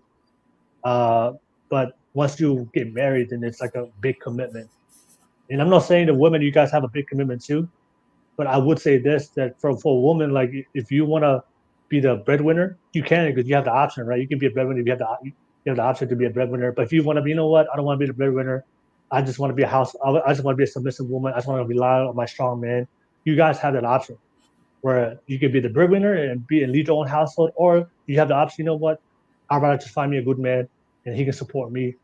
But for a man, we don't have that option. There is no option for us. You know what, I'll just stay at home and let my woman make all the decisions and provide and protect. There's only one option. I have to be the provider protector. And unfortunately for a lot of guys, if they don't get to that level, either they don't find the woman that they want or attract the woman they want, or second of all, the woman leaves them. So there's a lot of guys right now, because I know a lot of guys personally myself, that because they haven't done that work to become strong provider protectors, a lot of women don't pick them. Or if they do find a woman that happens to pick him, she'll find out that he's weak. He's a weak man and he can't be a good provider protector, and then she'll leave him. So for a lot of guys, like, they're just like, it's a reality that you guys don't see, but there's a lot of men right now that women don't want to be with. It's like the lower level of men, and they can't attract women or they can't keep a woman, and they just like, you know what, and they just give up. A lot of guys give up, or they have mental health issues, or for a lot of guys, I know they, like, some of them, dismiss themselves, and go on to the next road. So that's all it is. I think it's important I think the conversation still goes back to what we discussed before in the beginning, that I think for a lot of women, you should guys look for a husband, right? Look for a husband, or maybe if he's not a husband, it's a guy that has the values or intentions of becoming one. I think that's the most important. I think a lot of times what a lot of women do, and you guys talked about it, is you guys will put these marriage expectations on a guy when you see that the qualities that he has no intentions of wanting to become that husband for you. So you meet him and why you don't want to be a husband? Why do you want to be a husband? But sometimes I do meet women like that, like they want to force marriage into this guy, but I see the way that guy moves, his behaviors, his traits, his mannerisms, his habits. I'm like, that guy's not ready for marriage. Like, he does not want marriage. You can just tell by the way he acts in his life. But but unfortunately they have a kid, or they're together for a long time, or they're boyfriend and girlfriend. That's why I think it's like, I think Tui Paul just posted this on the comments. Can't force anyone to marry anyone. Can't use God's name as a crutch. There are different variables. And that also includes temptation. And I think that even though I'm religious just like you guys, but I think one of the hardest things of, like, of bringing religion into something is sometimes that we use religion and sometimes religion will like overshadow the reality. So the reality is the man that you're with is showing you that he's probably not a good man for you. He's probably not gonna be a good husband for you because you want to make it work. A lot of women will use the Christian. You know, I'll pray on it. I'm gonna ask God for his help, for his guidance. But for a lot of women, they would use that to like to be in denial of the reality of the type of man they want. So they're trying to force something. When clearly, if you take away religion, just be objective and be realistic. Like just look at a guy. He's showing you that he doesn't want it. Because I do know, like for a fact, that when a man wants to, when a man's ready, when a man is confident, he's put in the work, he's self-improved, like he's done his, he's working himself to be the best man he can be, and he's ready for that responsibility. When you bring in marriage, when you bring in marriage, is like when are we doing this? Like I'm telling you, when men want to marry you, nothing's gonna stop him from marrying you. If he's not marrying you, or if you bring it up, um, and I think the red flag would be, if like I think me personally, I believe if you have to bring up that subject as a woman, I think that's a red flag. Like I think if you have to bring it up, because I'm like I said, the guy I know for a fact, the guy wants to be with you, he's ready for that responsibility. You don't have to bring it up. It's gonna happen naturally. But I think if you have to bring up the conversation, I think for me that's a red flag, and then you have to ask the guy why. But I guess to answer your question is it's just we just know as guys that once we get married and locked down, then there's a pressure, there's expectation, the failure and the success of the family is gonna start and die with us. So if the family is broke, if the family doesn't live a quality life, if the children's not taken care of, they're gonna look at the leader and they're gonna blame the men. And then also for a lot of guys, we're harsh. We're gonna be honest. We're very hard on each other. So like, and that's I don't know for you, for women. I know you guys have your tea parties and you guys have your talks and I mean, I'm just saying, like a lot of women, you guys are not as direct as men. Like for me, for my guys, like if my friends are not taking care of their family or not taking care of his wife, not taking care of children, I will call my guy out directly, my best friend. And sometimes we have to get physical. Sometimes if I feel like that because that's the type of relationship that we have as men. We're very hard on each other if we know that if you're not living up to your man or if you're not taking care of your children, especially if you're around a good men. But if you have a terrible circle as men, like they just let you be terrible dads and terrible husbands, and you just let that be, I think you're in the wrong circle. But if you around other good men, we're very harsh. Like my circle of friends, I want them to be hard on me to keep me in check. But I'm also gonna be hard on them if I see them not taking their kids and their wife or not being a faithful husband. I'm gonna check them. And if we have to fight, we're gonna have to fight. I like that about men. Women are catty. Yeah, women women will just will just let. I'm not saying most women, but sometimes I see women when they're like obviously they're doing some bad things, but you guys won't be direct and call them out on it. You just be like, okay, it's okay. Yeah. Or get offended. Yeah. But like I said, it's hard. But for guys, like we know that's just how we are. Like we don't care about your feelings. For guys, we're gonna be either we talk it out or we're gonna fight it out. But that's how men communicate. So for women, we know we have to, like, your feelings is very sensitive, so we have to like be considerate. But I don't have that problem with my guy friends. And if he's messing up his life, I'm gonna say you're a mess up, you're a failure. Change your life, get it together. That's just how men are, and men know that too. So if they don't live up to their expectation, they know other men will criticize them and put them down, and that's just the world of men. Yeah, but what do you guys think? I hope that answers your question. Any guys want to add on to that before we conclude the podcast? What do you guys think about that? Did that answer some questions, or you guys have anything you guys want to add on to that? I was gonna real quick just say that what you said about the responsibility and stuff, that's a good point. How men, there's a lot of weight on men maybe that's why they run away from marriage, because we even see that in the Bible, that when Eve messed up, when Eve got tempted, God put the weight on Adam, that it was Adam's fault. And so at the end of the day, that all that weight is still with the man. Even today, is anything that goes wrong in a marriage is the man's fault. I'll give you guys a perfect example. You know, when kids are not taken care of, uh, they always who do they always blame? The father.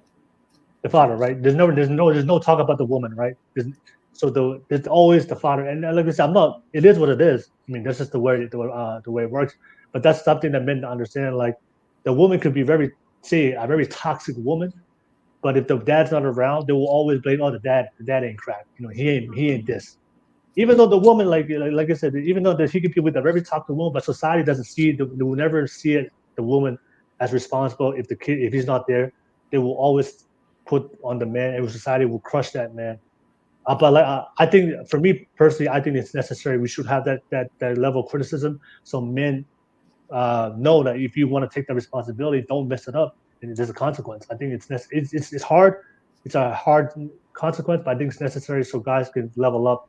But yeah, if you find yourself, that's why I think it's important for women to be very selective and make sure that if you're gonna marry a husband, you choose a husband and not choose a guy that's like running away from it, or you can clearly see that reality is not showing that he's not a good husband, and use God, because I do see that a lot from a lot of religious women. Like they'll force something. They'll use God to force something. But I think God, like I said, God shows you the answer that you want. He's showing you why you shouldn't be with him. Stop asking. Maybe stop asking why you want to be with him. He's telling you no. But sometimes, you know, it's especially when you love somebody, you can blind us a little bit. But ladies, we have come to the end of the podcast. Thank you so much. I appreciate you guys. I think Faustin said, "Woman alive might told me we were made for each other. The month later, we are broken up. I find women to be fickle."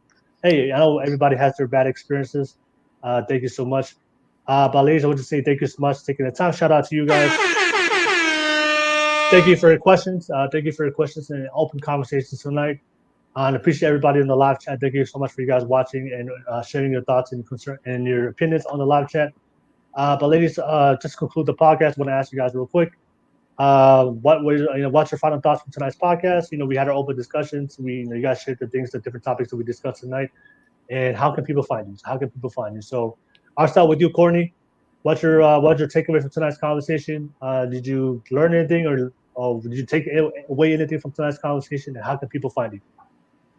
I liked how learning about other Christians' perspective, like I only got from like my friend's perspective, but it's nice to know like from your perspective, especially a married, you, Amanda, or Anna, sorry, especially you being married. You know, it was really good to hear from you. So, but I learned quite a bit too. But you guys can find me on Instagram at Courtney_Ann1998 or on TikTok, Courtney Levan98.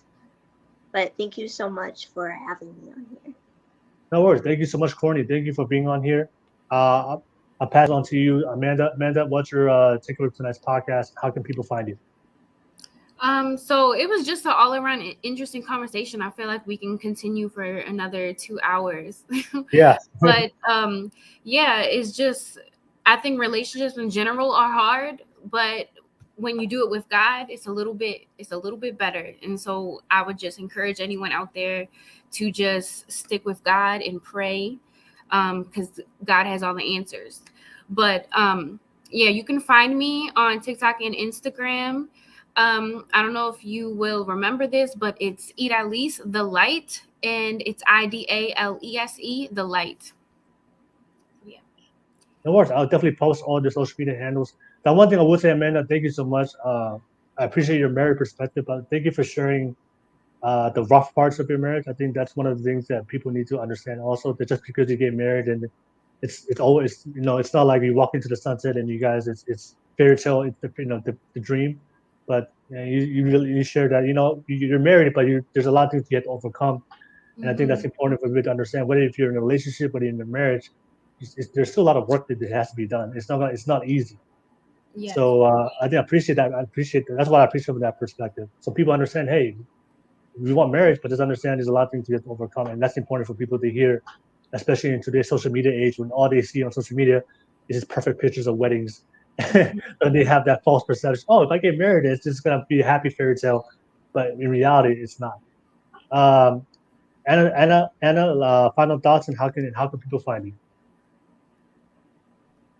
So what I learned today was I really do appreciate Amanda and Will for you guys, having humility and just speaking your truth, as a man, your point of view on this, and Amanda, you being married and sharing, like what Will said, your hard times. I think it's really important that we acknowledge, those times, because that's the truth, in marriage. That's the truth. And I feel like people try to make marriage look all peachy keen, but really behind the scenes, you're just holding up the fort in front of everybody, but in reality it might be crashing down. And as Christians and believers, we turn to the Lord to help us in these times, and they actually make us grow closer to one another and love each other even more. And so thank you for sharing that. And Will, you as well as a man, and letting me see, a man's point of view, because women take things very personal. So it's just nice to hear that in reality, half of the time it has nothing to do with us, but it has everything to do with what a man's thinking about his own self. So that's actually very humbling. And I really appreciate you sharing that.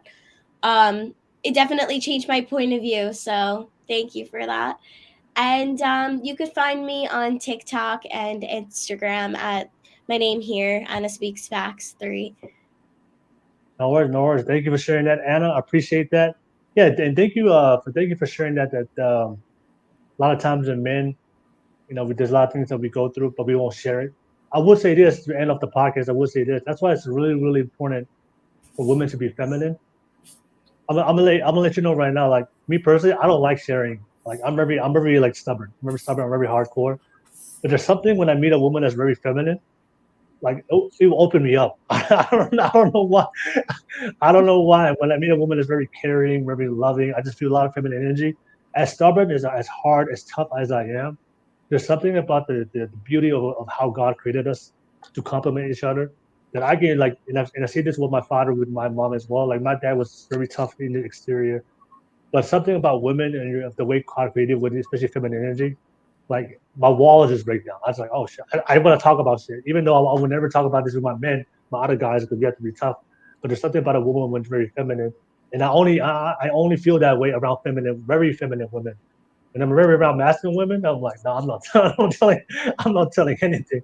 But when I feel more comfortable being open of what I really think, and being open with how I feel about feminine women. And I think when I talk to men also, they're the same way. There's something about feminine energy that a masculine man who's very tough and very strong. We just feel that we'll break down and be open to you, and then we can release our emotions to you.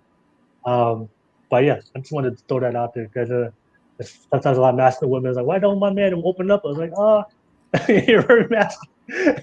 You're very masculine. Feminine energy. This is God created us to complement each other. So feminine and masculine. But nevertheless, ladies, thank you so much for all you ladies out here. I'll definitely drop all the social media panels links for all the women. Please follow them on all the platforms. We do this every single weekend. We do a religious perspective podcast on Friday, and then we do a modern perspective podcast on Saturday. So yeah, definitely shout out to you guys.